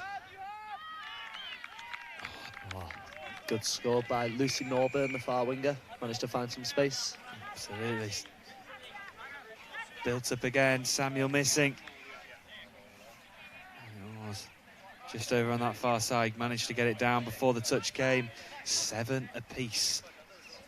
Plays for England Women's Opens, I believe, and she's definitely shown why there. So 5 minutes remaining. Are we going to get a winner? Are we going to a drop-off? We'll find out. It means final 5 minutes of the Elite Plate final. Here's Thompson. Horatio Price going inside. Pass out wide. Oh, just couldn't control it at the last. Bayliss just couldn't cling on.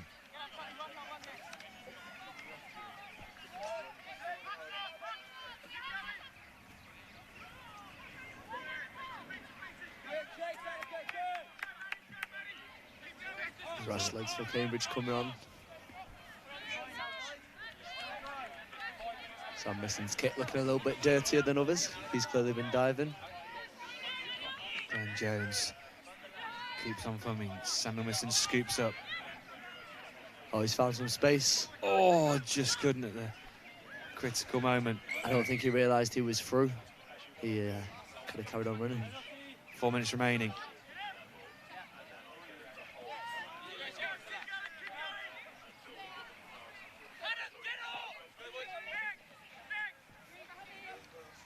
Arthur up, back to Bayliss, to the left, Arthur picking it up, David Shellis over the 10-metre, picked up by Pizu once again, but now Shellis driving forward, bit of space opening up, looking to go through, where's the support? Oh, does she get it down before the touch? I don't think so.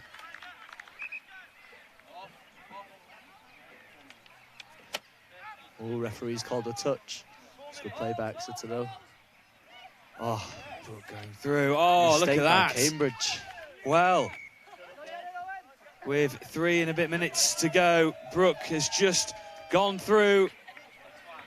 Oh, and Samuel Missing just couldn't get the tap in. And it's Exeter who lead going into the final 3 minutes. Really important set here for both teams. Well, these cup finals have been going down to the wire. And here we go again. Berman driving forward. Jones laying it off to Misson. Central position, going back inside. Misson picking it up once again. Maynard trying to jink his way through. Stopped on the line. Misson wants to get things back underway once again. Here's Maynard. Matty Maynard trying to drive his way through. Samuel Missing. Jones to the right. Missing looking to try and get in himself. Oh, stop before the line. Another set of 6 here though for Cambridge. This could be the game.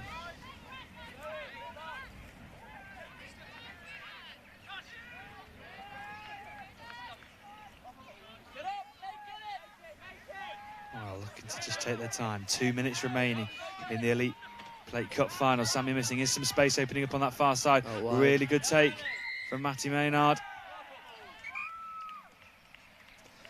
Another penalty here, 2 in a row. Cambridge really need to punish Exeter now. Can Exeter keep out this Cambridge defence? And Cambridge going strong, trying to force their way through. 1.5 minutes remaining. Exeter just holding on at the moment. Samuel Missing. What can he do? Can he provide a bit of magic? Looking to drive through. Here's Berman. He stopped. Back with Matty Maynard. Oh, it's the 3rd penalty in a row here on the scoreline. This is unbelievable. Nearly a minute remaining. Exeter holding on by the skin of the teeth. Samuel Missing diving forward, but the touch comes in. No score. Oh, this is just wave after wave of attack. How are Exeter doing this? Can they hold on for 50 seconds more? Sandler trying to weave his way through. Oh, what a touch. Good diving touch. Pizu. Yeah, number 10, Alex Pizu. And Sandler coming forward. As the call come, do they know there's only seconds remaining? Samuel Missing gets the touch. Oh, I've just got a bit too far back to run the move there. Need to get it closer. Needs to drive in here. Matthew Maynard. There he goes. Sandler back into Samuel Missing. Looks to try and weave his way through. And they've done it, Exeter. Bit of gamesmanship here, just killed the last seconds out. Nothing too crazy. Well, they've survived that onslaught from Cambridge. And that is full time. And Exeter have won the Elite Plate final. It was a game that swung one way, then the next. And just looking at some of the key tries in the game. And this is how it started. Cambridge racing in to the lead and then following it up once again. And, oh, look at that piece of skill. Unbelievable, wasn't it? My moment of the weekend from what I've seen. It was Glenn Jones. Here he is assisting the next score. Look at that little jink round by Matty Maynard. And they just raced into a lead, and then they needed this extra, didn't they, just to get back into it. Oh yeah, they fought back hard. Certainly did. David Shellis. That was 3-1. And then this was to make it 3-2. The play on this near side. Bayliss getting it back, sweeping it over after not just putting it down. Helped by Alec Peasley there. Just making sure, wasn't he? And then this was just to get that lead back in. Glenn Jones, the experienced Jones, diving in. Samuel Missing doing a bit of the work as well, of course. And then straight at the other end before half-time, they managed just to get one back. Brooke just coming in.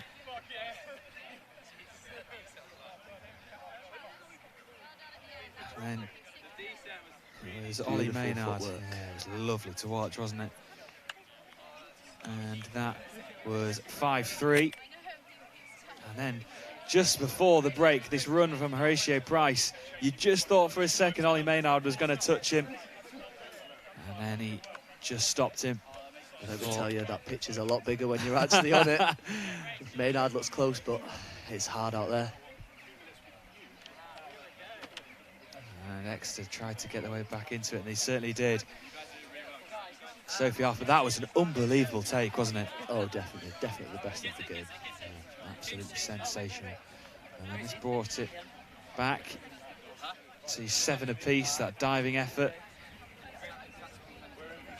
Oh, Matty Maynard, and then this was the winning moment. Brooke just coming in, finding that pass over that far side. Samuel Missing, trying to come through. Important, try that one, and then here we go. Right, Pizu, just laying it off. Nice and casual, one hand.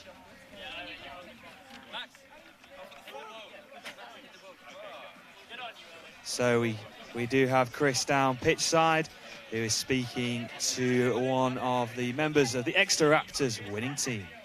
Joined by Horatio Price from the Exeter Raptors. First off, Horatio, second tournament, first bit of silverware. You guys burst onto the scene in some style. Yeah, we finished the UTS season and didn't get any wins, so we were pretty disappointed. So coming into this, we were really happy that we could all team up together and group up for another tournament. And we found the first one a bit of a wake-up call, but yeah, we tried real hard on this and it did all right. Touch on the University Touch Series, National Touch Series first off. How different is this from that? Well, as we've found, I think we're a fairly athletic young bunch, but it really shows that experience is what makes the difference at this level. At UTS, I think everyone's quite quick and nippy, and a lot of people are quite new to the sport. So it's just, I don't know, it's just a slightly different sport. Yeah, experience as opposed to kind of pace and stuff, potentially the biggest difference. So experience is one thing, but then how do you develop that in 2 weeks? Because the rate in which you guys have learned, I mean, it's been something that a lot of people have commented on. Yeah, I think there's a lot of scramble D and a lot of just trying to make do with what we have. But yeah, I don't know, we've got a lot of really good players involved, like Ewan Armstrong, who plays England touch, and Soph Arbuthnot and Max de Corneau and co. And so yeah, they've really helped in coaching us and stuff, and just kind of giving us a hard time when we're not really working hard and whatnot. But yeah. And as far as the overall club's concerned at Exeter, it's grown massively over the past, lots of years. Actually, I can't even think it's that many years. In terms of when you're coming into the uni and you see touch for that, for somebody who comes in for that scene, how do you get into it? How do you like it? How do you enjoy it? How does and then how does it keep on growing?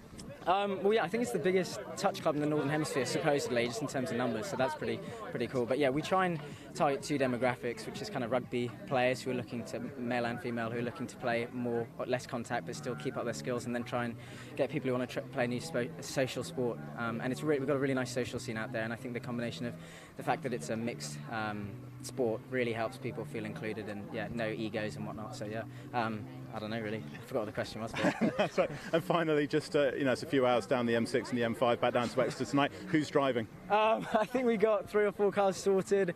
A lot of people going lots of different directions now that it's summer holidays, I think. So I'm actually going further up north. But yeah, I don't know really. There's lots of people. But yeah, cheers. That's all. Well, Horatio, congratulations to you and the rest of the team, and hang around and we'll give you a trophy a little bit later on. Thank you very much. Cheers.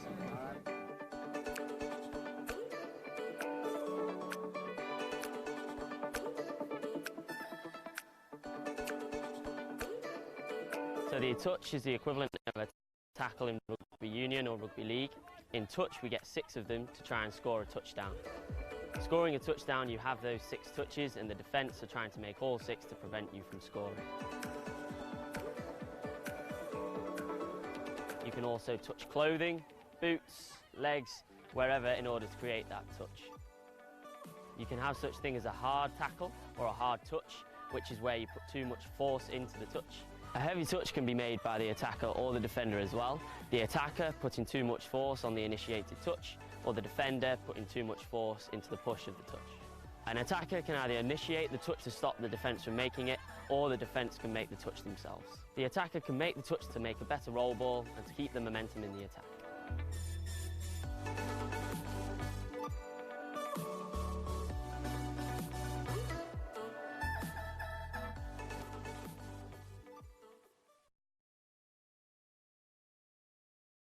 Can you remember your first England appearance? I can. It was 2014 Swansea Euros, and I remember the nerves actually. It was really nervous but really exciting running out for the first time in an England jersey. I still get nervous before every game, but I'm just more excited because I know more about the game. I feel more confident in my ability to perform at this level, and I love playing at these things, particularly World Cups. What a privilege. The biggest change is probably the professionalism of the sport in the last 4 years, 6 years since 5 years since my first cap, in terms of how England touch particularly have taken on their attitude towards the whole development of the elite performance squad. It's just such a professional outfit now, and it's great fun to be part of.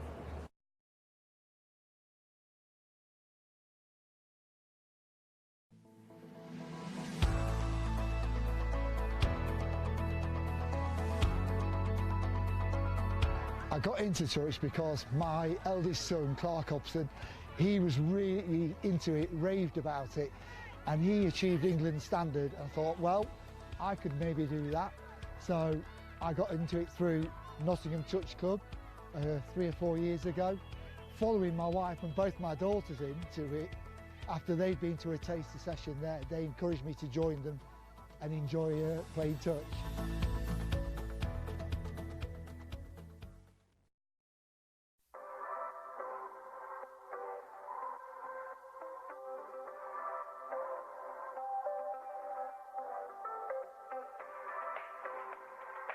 Roll ball is the equivalent of a ruck in rugby union or a roll ball in rugby league.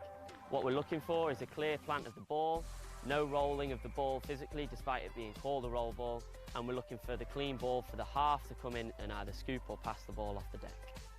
So a roll ball is done by putting one part of the body over the ball. So there's two ways you can make a roll ball. You can either plant the ball and run through, as in over the top of the ball, or you can plant the ball and swing your foot around the front of it, which is called a quickie, to step to one side or the other faster than having to step all the way over the ball. So the roll ball has to be done where you are touched or initiate the touch. It also has to be placed between the legs, not to one side or the other, so that the ref can clearly see that you've either stepped over the ball or you've swung your foot around the front of it. In the roll...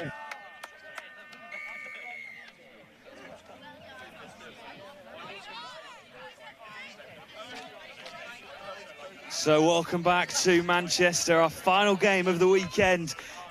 In round 2 of the Belief Elite National Touch Series, the Elite Cup final, BBR against Wigan Warriors. And I'm delighted to say I'm joined by Owen Walton from Exeter Raptors, who's just come off the back of a win in the Elite Plate Cup final. Owen? Yeah, hello. Good result. Yeah, that was a great result in the end, really tight at the end. We had a long 2-minute D-set to finish that game, but we were lucky to come away with the win and come away with a plate at the elite level for the first time for Exeter Raptors. So yeah, good, because obviously decent. Exeter yourselves, obviously relatively new, got pretty much a new club at this level. So yeah, brand new. This is our second tournament of the year and ever. So so it must be delighted to get something a bit silver in the cupboard. Yeah. We got to the final of the plate actually last time against Wigan, but we just missed out, which was a shame. But this time we were able to go one step further and win it. So happy with that. Exactly. Yeah, here we go. So. Similar kits, they're looking to go forwards. Just caught at half. It was, yeah. I think that was Wigan looking to try and burst forward. And BBR looking to try and start from the back. Well, drive on the field, not quite good there. Yeah, just on the halfway. James Tweedy picking it up and looking to try and drive forward. Clark Hobson's just behind him. Here's Ryan Mimchek just to the right, driving on, pushing forward. Clark Hobson again. Looking for an option. Another half court. Good touch by Gabe Pennington there. Yes, it was. So 2 very good sides in the Elite Cup final, BBR and Wigan. It's a game that you almost can't separate the 2 sides, really, in a sense. No, especially this tournament, they've been both quality. They haven't looked massively in doubt. And here come Wigan on the attack once again. Melling, Meakin. Looking to drive forward. Here's Melling once again, driving forward. Meakin coming through. Oh, and what a touch. What a score. Ball just a release. Great score. Fantastic. What a start. Wigan. Just having a look at this. Melling into Meakin. Yeah. Just got the ball away. Pretty decent start there. Absolutely. Wigan ahead. They certainly are. So in the Elite Cup final, it's Wigan who strike first in what meant to be a titanic clash. And Chris will get us started. And Finley Lockhart's just there behind with Gareth Revel. Here's Hannah Crisp once again. Gareth Revel. Finley Lockhart in the middle. Looking to find Lewis Burns. Without his Scottish partner with Charlie Brett not playing this afternoon. Yeah, it's unfortunate, just down. Looked like they were going to try and hit them on the doggies, but went back the other way. Survive that one, Wigan. Slow ball here. Yeah, just taking the time. It's a long weekend, isn't it? These Elite. Yeah. Obviously, it's first time really, in a sense, obviously for Exeter, these 2 weekends. How are you finding it? Well, I just get knackered. I can't wait for the cramp on the way home. Got quite long legs, me, so it's going to be fun. But long trip down to Exeter as well from Manchester, so it's going to be a fun car journey. It's a great drive. Plenty picks up. Price diving forward. Has he got that one? It's a fantastic score there. He certainly is. It's Price diving in on the line. And at the moment, Wigan looking really lively and looking good. A fantastic start by Wigan there. Absolutely. Price just diving in on the line, and BBR just needs to sort of wake up a bit. Look a bit almost shell-shocked in the start as Tweedy looks to drive forward. Knight's picking it up. And then looking for his teammate, and now here's Tweedy once again. Going to move on forward. Charlie Brett there. Diving for the line. Quickie. I don't think he reached the line actually there, but it's a good effort. Yeah, just pulled up short, Tweedy. And Brett just starting things slowly. Oh, the long pass comes in. Oh, Good just defense. almost a panic pass towards the ankles. We can survive that attack.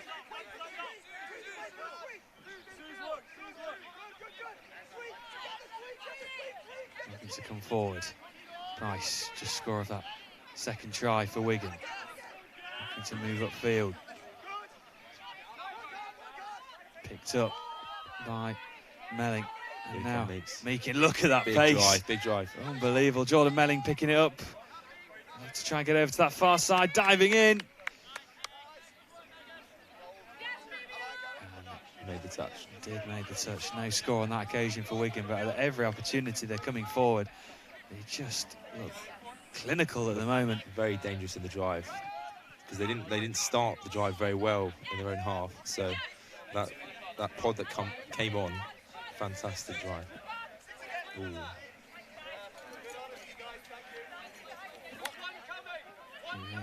Comes Clark Hobson trying to drive forward.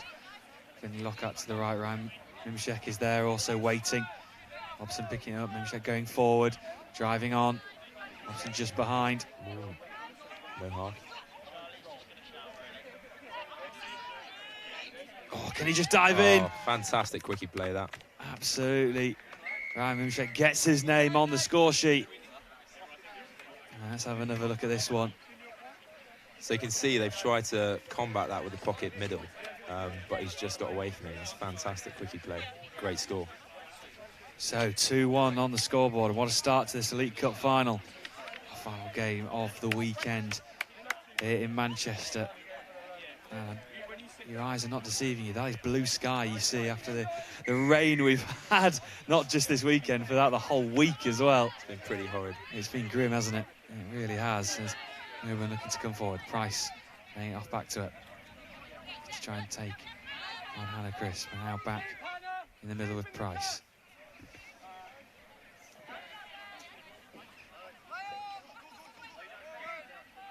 And Wigan looking to drive forward. Price is there waiting. Quickie play there. Nice looking to turn. Oh, there we go. And as easy as that. Oh no, he didn't give that. Touch and pass there. Emily Irons was there. All the time in the world. Yeah, just got him. Good defensive play by the winger there. And Chris, look at the speed driving up, making up the yards. Charlie Brett now finding Lewis Burns. Brett back inside. Burns picking up. Oh, it's that Scottish duo once again. Gareth Revel turning in. Oh, has he just done it? Good step there. Brilliant step for a big man like Gareth Revel. Good feet for a big man. He certainly has. Pass from Charlie Brett. Nice. Good finish. And in the blink of an eye, it's 3-2 on the scoreline. Or 2-2, I should say.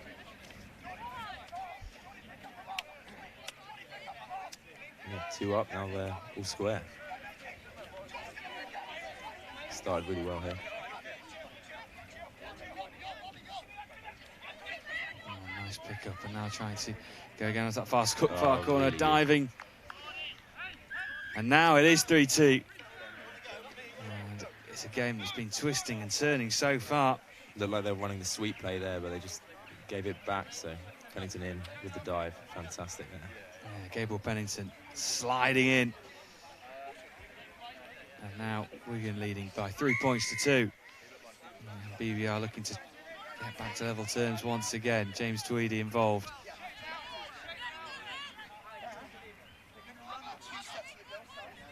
Looking to try and drive himself through. And the hammers. Here's Finley Lockhart. Oh, just no trying to, yeah, no space to work with and just put the ball down anyhow, just in case, but no score. Tweedy. In the middle of things, just dictating the tempo. Another hammer play. Oh, FML. Oh, Charlie Brett. And there we go, 3 apiece. You score, we score. all came about. Look at the run from Charlie Brett here, just coming in. And tapping it down, easy as you like. Good delay pass from James Tweedy.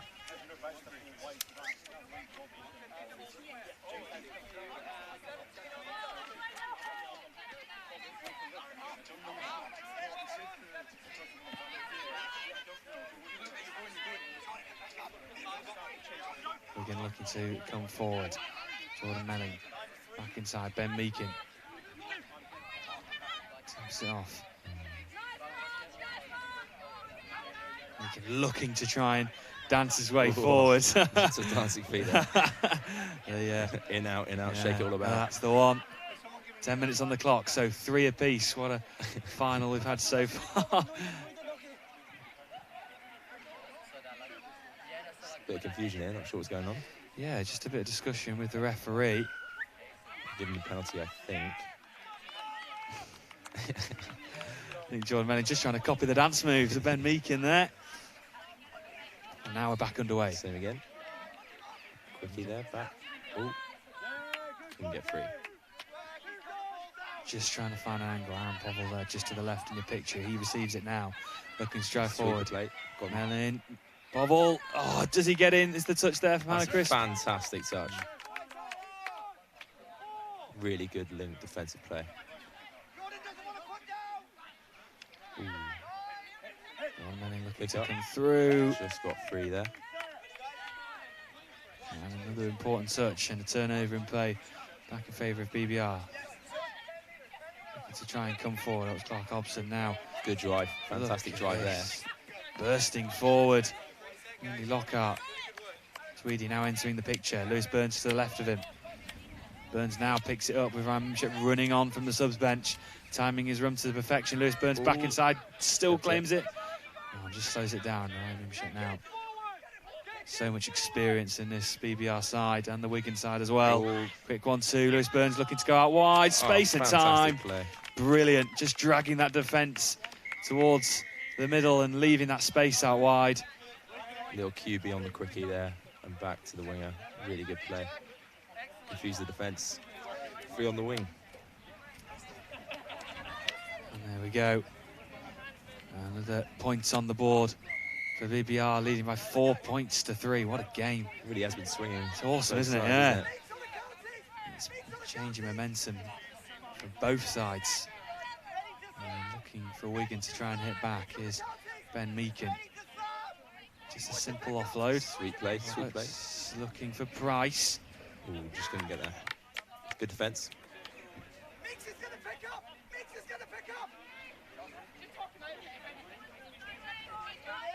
Ben Meakin waiting for the option of Price. Price picks it up, looks to go one way then the other. Sweeps it out, lovely take really and a good finish. Fantastic pass there. And just like that, very similar types of finishes, and we are back square at 4 apiece.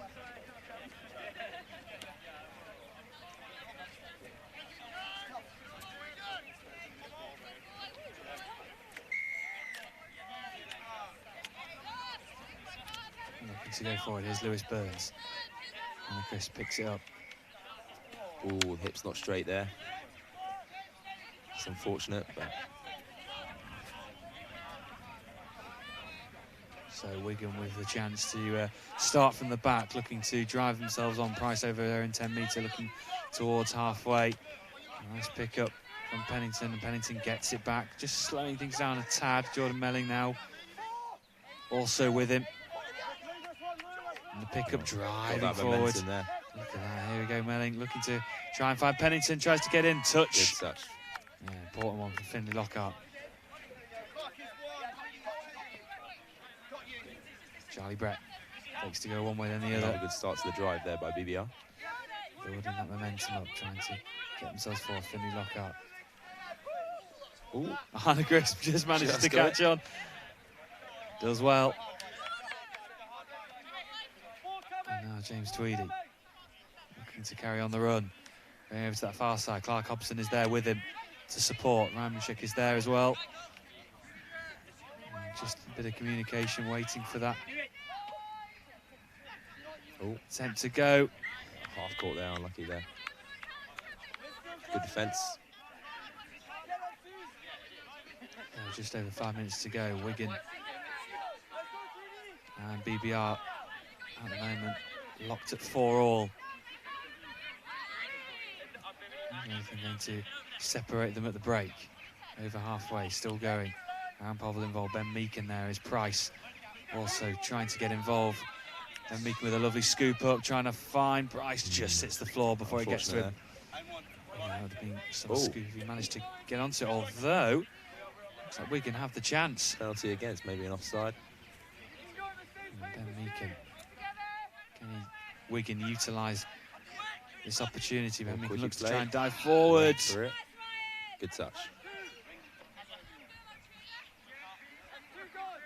There's been a lot of quickie plays in this final.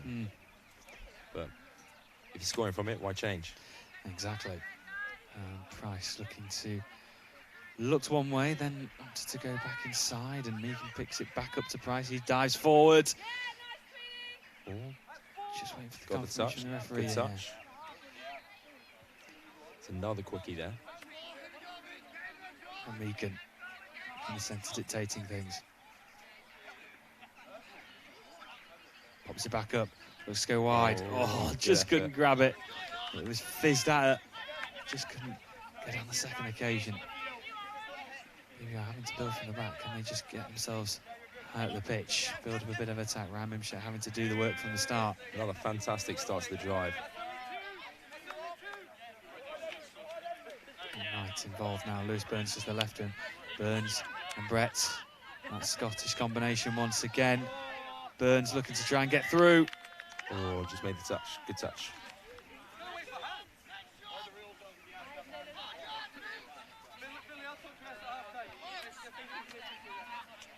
There we go, Wigan looking to go from the off. Oh wow, a bit of meaning in that. It looked like from Lewis Burns. This is the competitive nature of both these sides.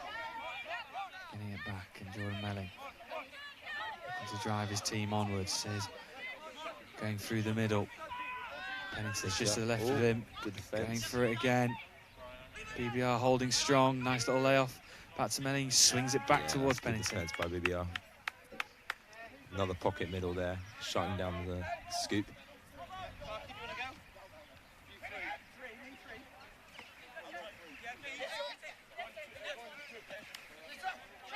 Brett just playing it inside. Here come the new recruits on. Here's Clark Hobson. Finley Lockhart, James Tweedy, all involved now.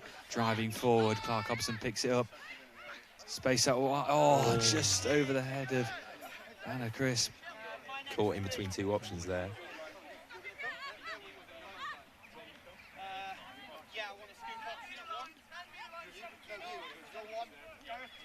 Looking to try and go forward. Wigan over halfway. Unfortunately, lost in the dump there. Tweedy over halfway, looking for Hannah Crisp, looking to try and drive forward, still full of energy. Lewis Burns, Gareth Revel now on support as well. 2 minutes remaining until the break.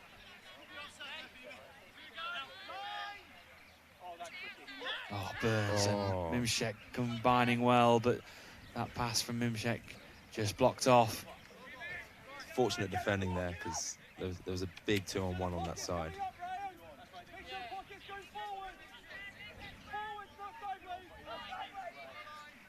Mimshek now with Lewis Burns.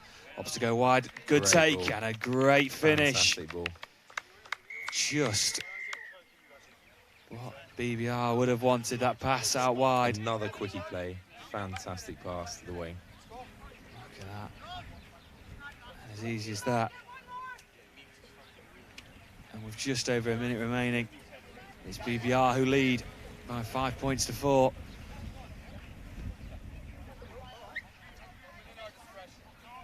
It's another close cup final. To go forward, driving on. Can Wigan just nick one before the break? Pennington, heading off to Melling, back to Pennington. Nice.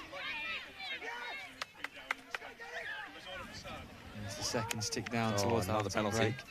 Opportunity now for Wigan. Must be a penalty for offside there.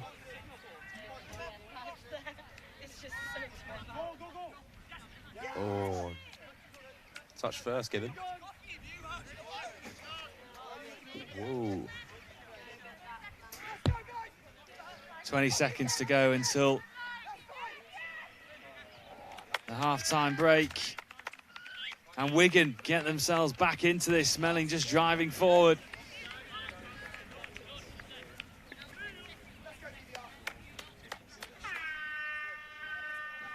And there goes the half-time horn. All square at half-time. Well, what a game, what a first half we've had. Both sides supplies of great entertainment in this final game of the weekend, and there's nothing to separate them at the break. It's BBR 5, Wigan 5. It's a huge honour to get 50 caps. It's a surprise to get my first one, so to get 50 and a really special occasion. Yeah, first game was Home Nations in Dublin, and I think we were playing Ireland. I'd only been playing touch for a couple of years, was really surprised to get that call up. Hadn't even met half the team, and yeah, we came out with a win that day, so it's really good. I think the whole England setup has got so much more professional, so I was a bit lucky to get that first cap. Every year really had to work for it, and you can see how the game has developed in England and how England Touch have developed their plans for all these international tournaments.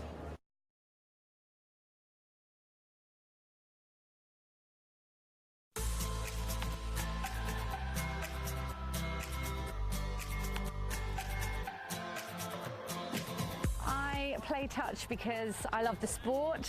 I love particularly playing as part of a team. I play with several teams, my club's the SSC, regionals and the England's 27s, and I love every team for different regions, and I love working specifically for a team. It gets the best out of me. I get the best feeling for it. I love working hard to develop others so that we can all get the best out of it, and it's just the most amazing feeling.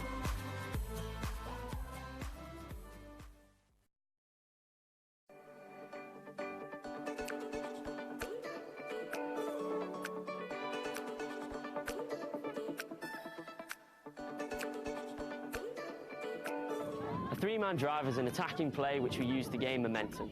The three-man drive includes 3 players, a half, the person who dumps the ball, and the runner. These 3 players will alternate between themselves in order to create each person's role within that three-man drive.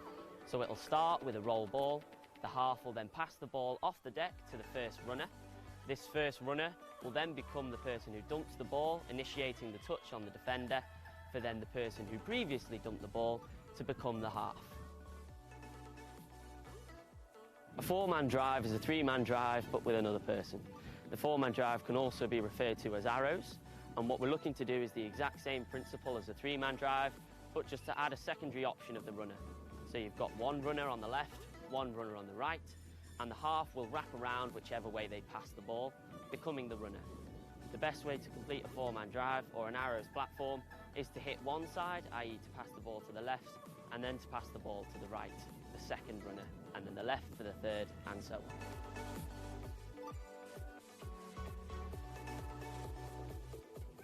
A buddy is a 2-man play which we use to create the momentum for a 3- or 4-man drive.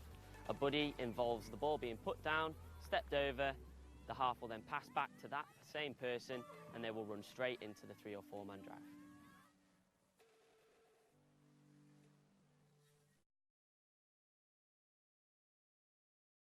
It's something I didn't think would come, so just happy to be here, and just so blessed, I guess, to do it with such a great group of people in challenging conditions, but doing it at a World Cup's, you know, absolutely stoked. I mean, hopefully it comes across that, you know, just not myself, but the other lads, you know, Menby, Kiddenpovey, Phillips, you know, Silly. We sacrifice a lot of time, a lot of money. It's a lot of early starts, late finishes, a lot of running, a lot of training. We put in a lot, and hopefully, well, we're getting the results at the moment, and we're still in the jungle. We're still fighting for our spot. From a level of competitiveness point of view, I think we're going from strength to strength. I mean, you look at just our results that we've had so far. I mean, it was only a few months ago that we took on Japan in the men's grade, and we lost 10-4, I think, and we helped to a draw, which has put us in the in contention for the top 4. From a men's point of view, is fantastic. I know our women's are going from strength to strength. Our mixed are a really young side, energetic. They took a very experienced Scotland side who won the European Championships. They took it to 1. You know, arguments that they could have won that game. So I think, particularly the opens grade, we've got great youth coming through. We've got great skill across men's, women's, mixed. We're really going from strength to strength. So I don't see that changing anytime soon, and I see us really putting our stamp down on the world tour.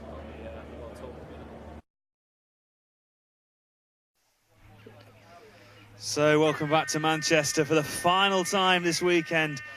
Our final 20 minutes of touch rugby action here in the Belief Elite National Touch Series Round 2. The Elite Cup final, BBR against Wigan Warriors, and it is 5-all going into this final quarter. Quick start.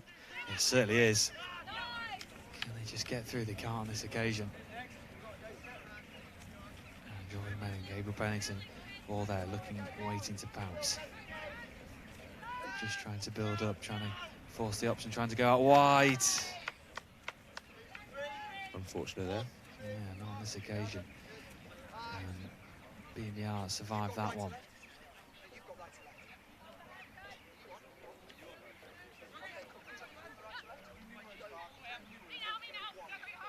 Going Good from, hands. Yeah, certainly. They're going from left to right. Still in their own half, but trying to build up a bit of yards, going over halfway, trying to get Clark Hobson involved. Lewis Burns is there. Charlie Great Brett, look at this. Yeah, 1 comes 2, then 3, and here comes Burns. Oh, it's on. Out wide. Can he? Oh! Great take. Unbelievable take and finish. Fantastic drive to settle that up. They really have looked threatening when they're subbing on. Let's have another. That pass, absolutely fantastic, and what a awesome take. And BBR lead, 6-5. The first try of this second half. 21.5 minutes gone. And how will Wigan respond to that? Ben Meakin looking to come forward.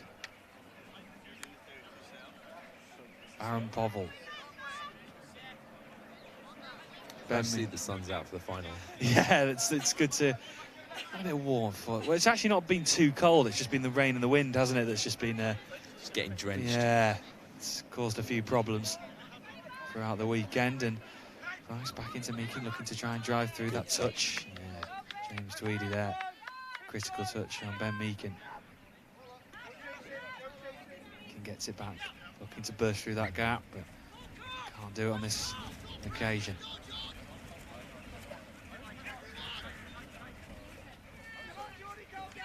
Oh, bit of clash of the 2 chests. Shoulder to shoulder there. Head on, and here come BBR looking to come forward.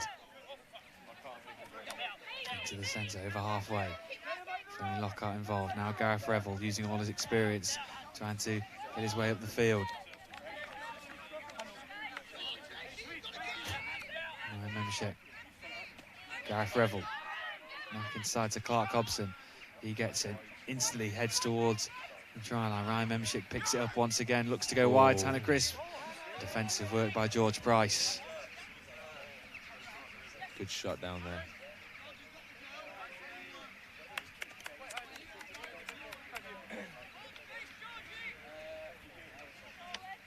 There's Ryan Memchek just taking his time. Clark Hobson is there with him. Those two always looking to link up.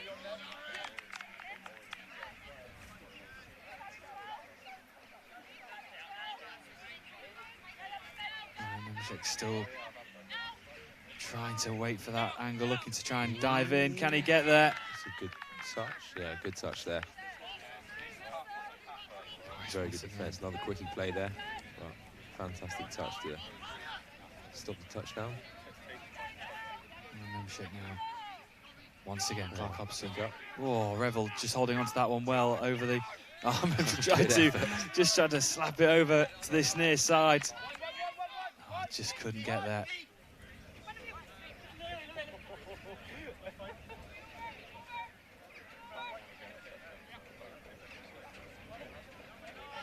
Ben Meakin lays it off. Aaron Povell laying into Price. Price going over to that far side. A few more replacements coming on. Fresh legs for this final. Getting towards halfway. I think she thought he was offside there, but good defence. Good momentum there. Yeah, building up the yards, Melling laying off to Gabe Pennington. Melling picks it up, scoops it up nicely, driving on. Oh, blocked off by Gareth Revel. Really good drive to set up that scoop.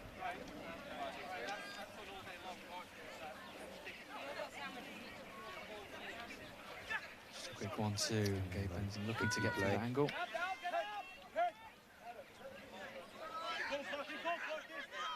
Oh, Pennington diving for the line. Fantastic touch there again. It's Clark Hobson. Oh no, he's offside. Gave the score. Oh, so Wigan back in this, 6 apiece. Let's have another look at this then.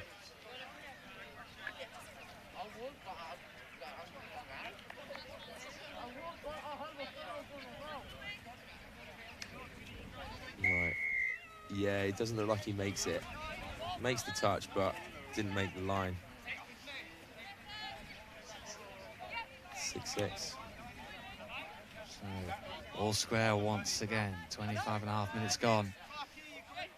No closer in finding out who's going to take home the Elite Cup final in this round. James Tweedy. There in the middle.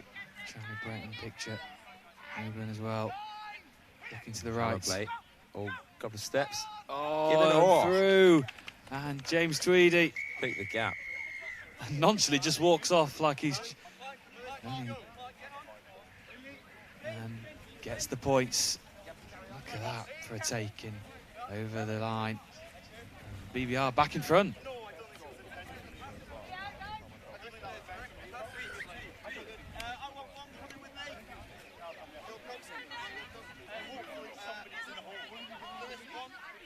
And Povell now looking to try and respond for Wigan. Ben Meeking in the middle, looking to try to dictate things. Now Price. The doggies here. Oh, gone the other way. Oh, all down. Good defence. Shutting the scooper there. Driving forward, looking to try and create an angle. Finley Lockhart just jumping over, getting out of the way. Oh, I've been called in the ruck there. Penalty. It's another fantastic start to a drive there by BBR. They've been really doing that all game.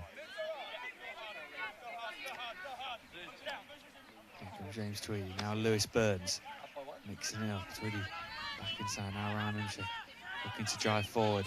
Burns picking it up once again. Mimshek and Burns linking up well, looking out to the wide, back inside. Good defensive work from Wigan, covering that far side.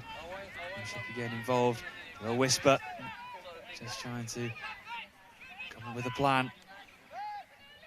Burns back to Mimshek, back inside. Ooh. Burns just couldn't cling on. I think you would have had that. It's unfortunate there.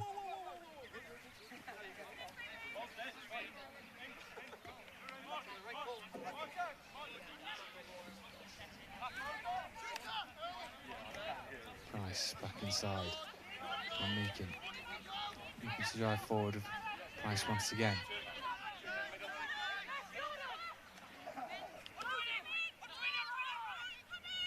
Good momentum there, fantastic. Oh, brilliant play. Scoop. Looking to drive forward. Got the gap. Oh, couldn't finish it off. And what an opportunity gone for Wigan.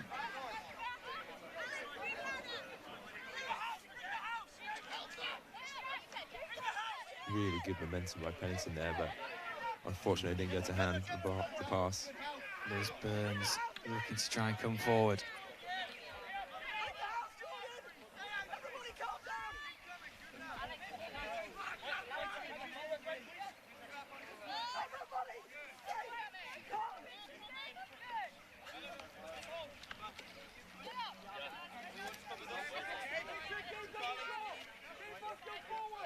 So, another quickie play. Ooh, good defence.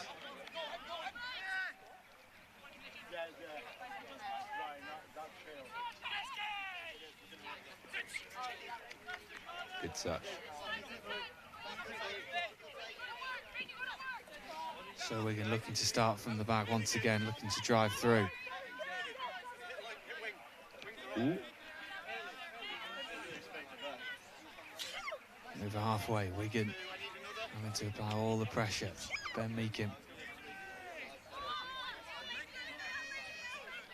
Ben Meakin and Price linking up nicely.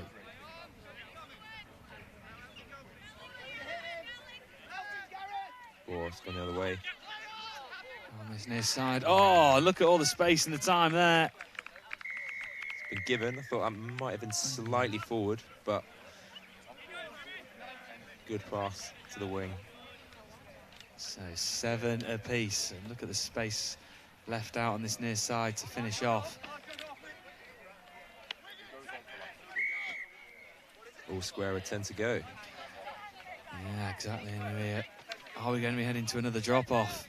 Haven't had one in any of the finals so far. There's Tweedy there, trying to orchestrate things. Sweep of play. Oh, back. Oh, and look, going through. Sent him on the dummy there. James Tweedy, absolutely sensational stuff. It's a good sweep of QB.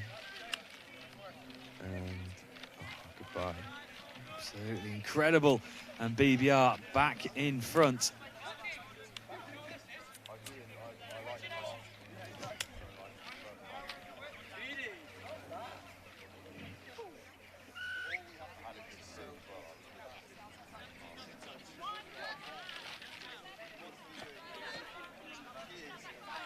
And Povell looking to come forward. Jordan Melling just taking his time. And then quickly goes to Pennington. Plays up. Space there for the scoop. Oh, and down. And is that the score? No, it's a great touch there. Great effort on the dive, but the defender was just there.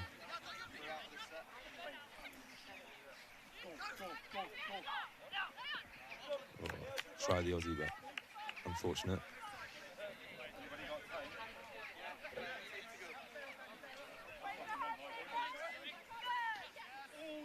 BBR coming out of their own half.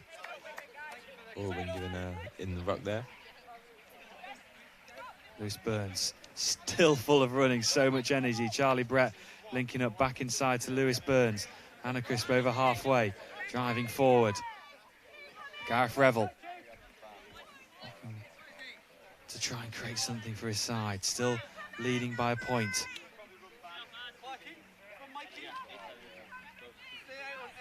Oh, step Oh, back. look at that. Oh, Did he get in? what a touch that is. A crucial touch. It wasn't even his man and he made that. Fantastic defence. And that stops them from going 2 points in front.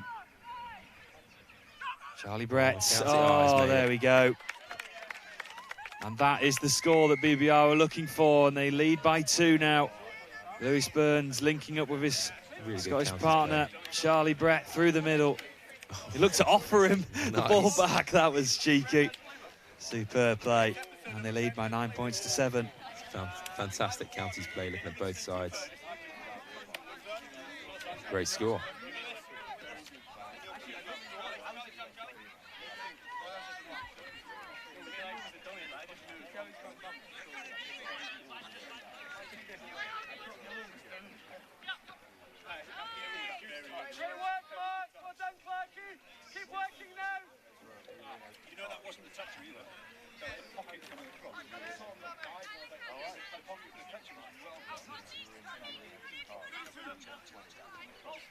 Ooh. Roberts looking to lay off. Ben Meakin looking to get it back. Ben Meakin driving good forward. step, good step. Oh, has he got through? Oh, he's made it. Great score, Wigan one back. Unbelievable. Ben Meakin. He's got a big frame and he's got down well. Jinking in and out. And I think he had all options free there, but fantastic score. Big right whack for that strike. And it's 9-8 as with 6 minutes to go. Ryan Mimship picking up. Charlie Brett. Birds slowing things down. Charlie Brett again with Ryan Mimship to his left. He gets it. Brett gets it back to Burns. Burns looking to go out wide. Space out. Oh, does she get it just before the touch? And she does. Oh, great score. BBR extend again. It's 10-8. And look at that pass from Burns. Brilliant. Yeah, great sweeper play. Good link up with the winger. Good pass, good score. Absolutely, and that's a crucial point again for BBR. They look well on their way potentially to winning another Elite Cup final. They won their one in Banbury against CSSC London. And they're looking to add another one. Yeah, bit of a dynasty here. They're playing very well on both of these. And Bob looking to go forward. Big touch there, that was. Bobble again, Meakin just behind him. Gets it to Meakin. Quick play from Melling. Meakin looking to go out wide. Space. Acres of space. Well, plenty of space, and the score.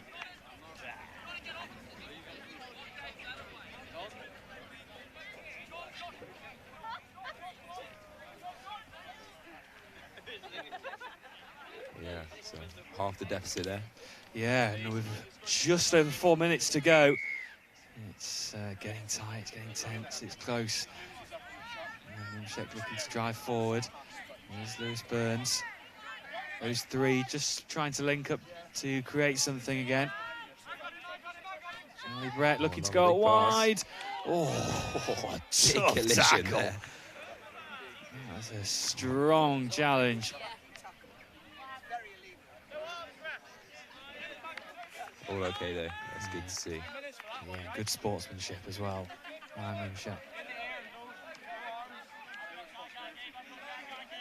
Charlie Brett looking to go inside. Another quickie play. Oh, on a dive. Actually got it. No. Great touch. What an unbelievable touch. Just to stop going over. Wigan now with the chance. Oh, you can just sort of see the sense of urgency, can't you now? Looking to try and drive forward. He can lay it off and coming off as well. Taylor linking up. Taylor getting it back through the middle. Linking up with Melling. Melling trying to drive forward. Oh, they got through an important touch from Charlie Brett. And turnover in possession.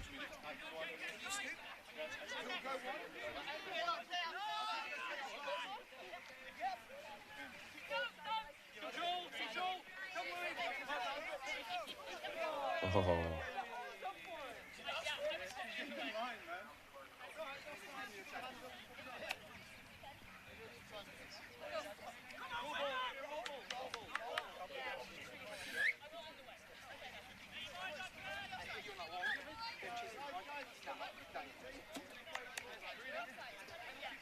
So 2.5 minutes remaining, and this is our final game of the weekend, the Elite Cup final.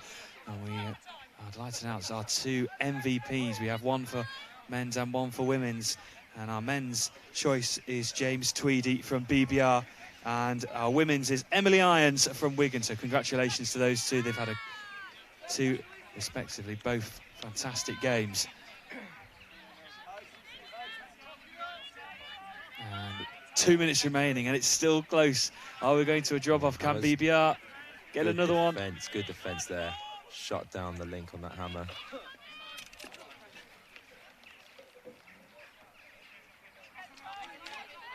Clark Hobson looking to come forward. Back inside to James Tweedy, and he dives over, and our choice for men's MVP gets another one. Really good conditioning there on the hammer. They turned it back for the FML and then back inside. Looks like he took that on his face. Yeah, he did well, didn't he? Just to carried on, scored the try. Absolutely fantastic, and they extend their lead with not long remaining. Only 1:20 on our scoreboard anyway. And Meakin, Gabe Pennington, Meakin gets it back.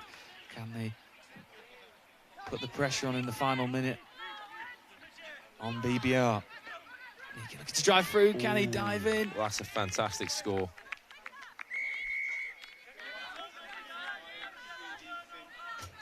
Great score there. He's just spotted that the defender's on the line and he's just crept in underneath.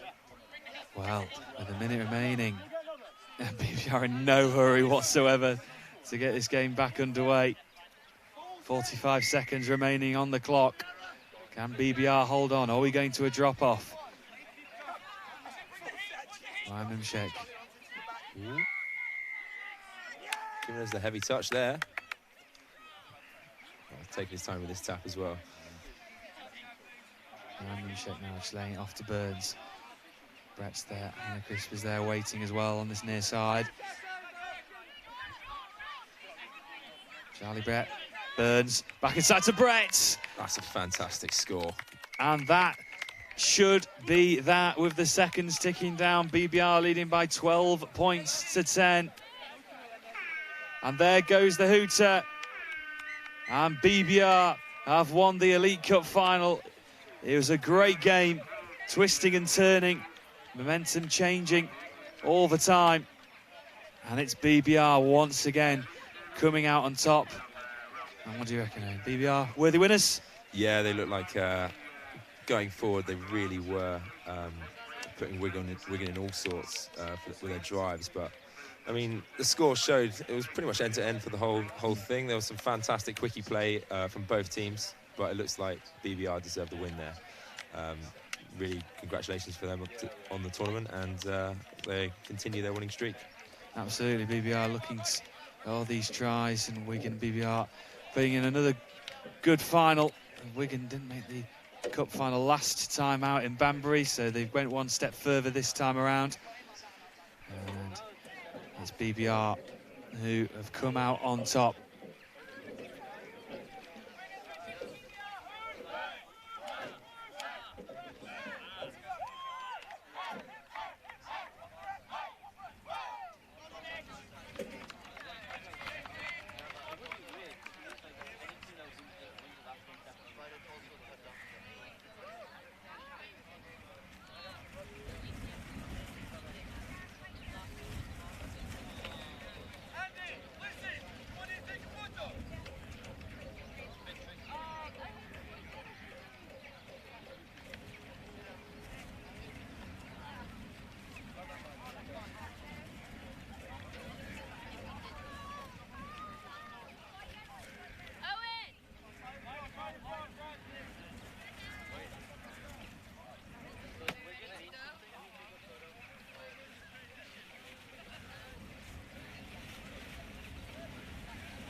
Mention James Sweeney. Mention James. Karaoke. Tuba.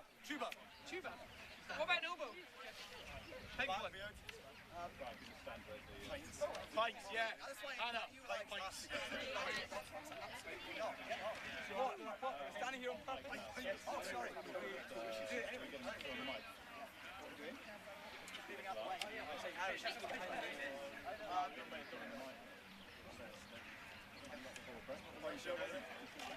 John. Big John.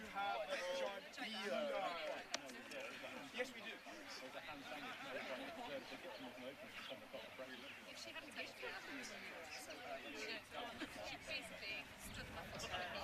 So Chris Wearmouth is now with one of the BBR winning members, Hannah Crisp, who will be speaking about the win in the Elite Cup final.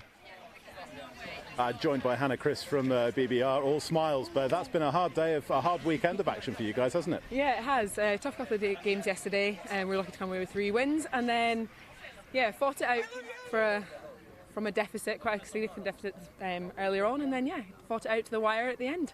Just compared to you played in this competition last year in terms of the women, but also how far is the club scene coming in England? It's progressing so quickly. Every year there's new clubs that are coming through, and you can see people progressing where they haven't before, and you just think that's great. Everyone's lifting their game, which really puts us under pressure as well to perform better. It's like tuba in a one-man band. Yeah, because the final in Banbury, which you weren't in 2 weeks ago, pushed all the way by CSSC again in that game. So, what was the chat around the camp coming into this? Is there a sense of having to raise your game? Oh, absolutely. Yeah, I think you've got to do your opponents some justice, and you play as hard as you can every single game you get to. And we had CSSC in the semi today, and they really took it to us right in the last second, took the win. But everyone is trying to raise their game. Just a quick word about your 2 compatriots who've come into the midst this year. It's I think Tweedledum and Tweedledee, maybe. Tweedledum and Tweedledee, yeah. James Tweedy, Charlie Brett, and Louis. They're some special characters. Not a lot you can say about them unless you meet them. Words cannot describe. We'll leave that one right there. But as far as those 2 cup wins from 2 competitions, going into the 3rd one, it's going to take quite an act for you to not take home the overall title this year for a second successive season. Yep. But in terms of what does that say about BBR, as you say, as you evolve and grow, bring different people in, and as a collective? Mm-hmm. Yeah, I think. I'm not sure it's locked down just yet. There's a lot of teams pushing us, and it's going to be pushed all the way. So, it's really important that we keep that pipeline of players coming through, building the skills, and it's a great environment to learn from. The competitive nature of all these guys, you can probably tell from that game. It's in a great environment to learn and improve. Yeah, and finally, there just did seem a fair bit of chat in the middle, especially between all the English guys. Yeah, I think they all live together, work, train, play, whatever it is. So there's a lot of banter flying back and forward. Some interesting chat, but it's all friendly in nature. You got family and friends in there. Touch personified. Hannah, thank you very much for your time. Congratulations on another cup. Safe journey home. Thank you very much. Well, that was the winning thoughts of Hannah Crisp from BBR, and it is BBR who have won the Elite Cup final by 12 points to 10. Well, what a weekend it's been here in Manchester, the 2nd round of the Belief Elite National Touch Series. We'll be back in Oxford over the weekend of the 29th and 30th of June. But until then, have a very pleasant evening, and we'll see you soon.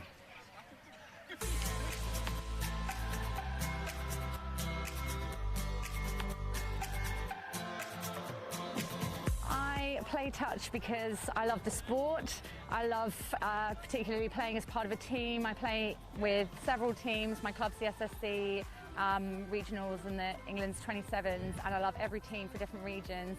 And I love working specifically for a team. It gets the best out of me. I get the best feeling for it. I love working hard to develop others so that we can all get the best out of it, and it's just the most amazing feeling.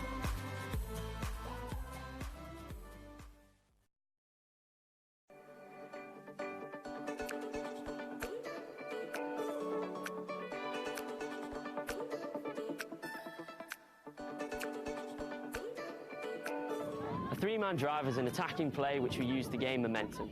The 3-man drive includes 3 players, a half, the person who dumps the ball, and the runner. These 3 players will alternate between themselves in order to create each person's role within that 3-man drive.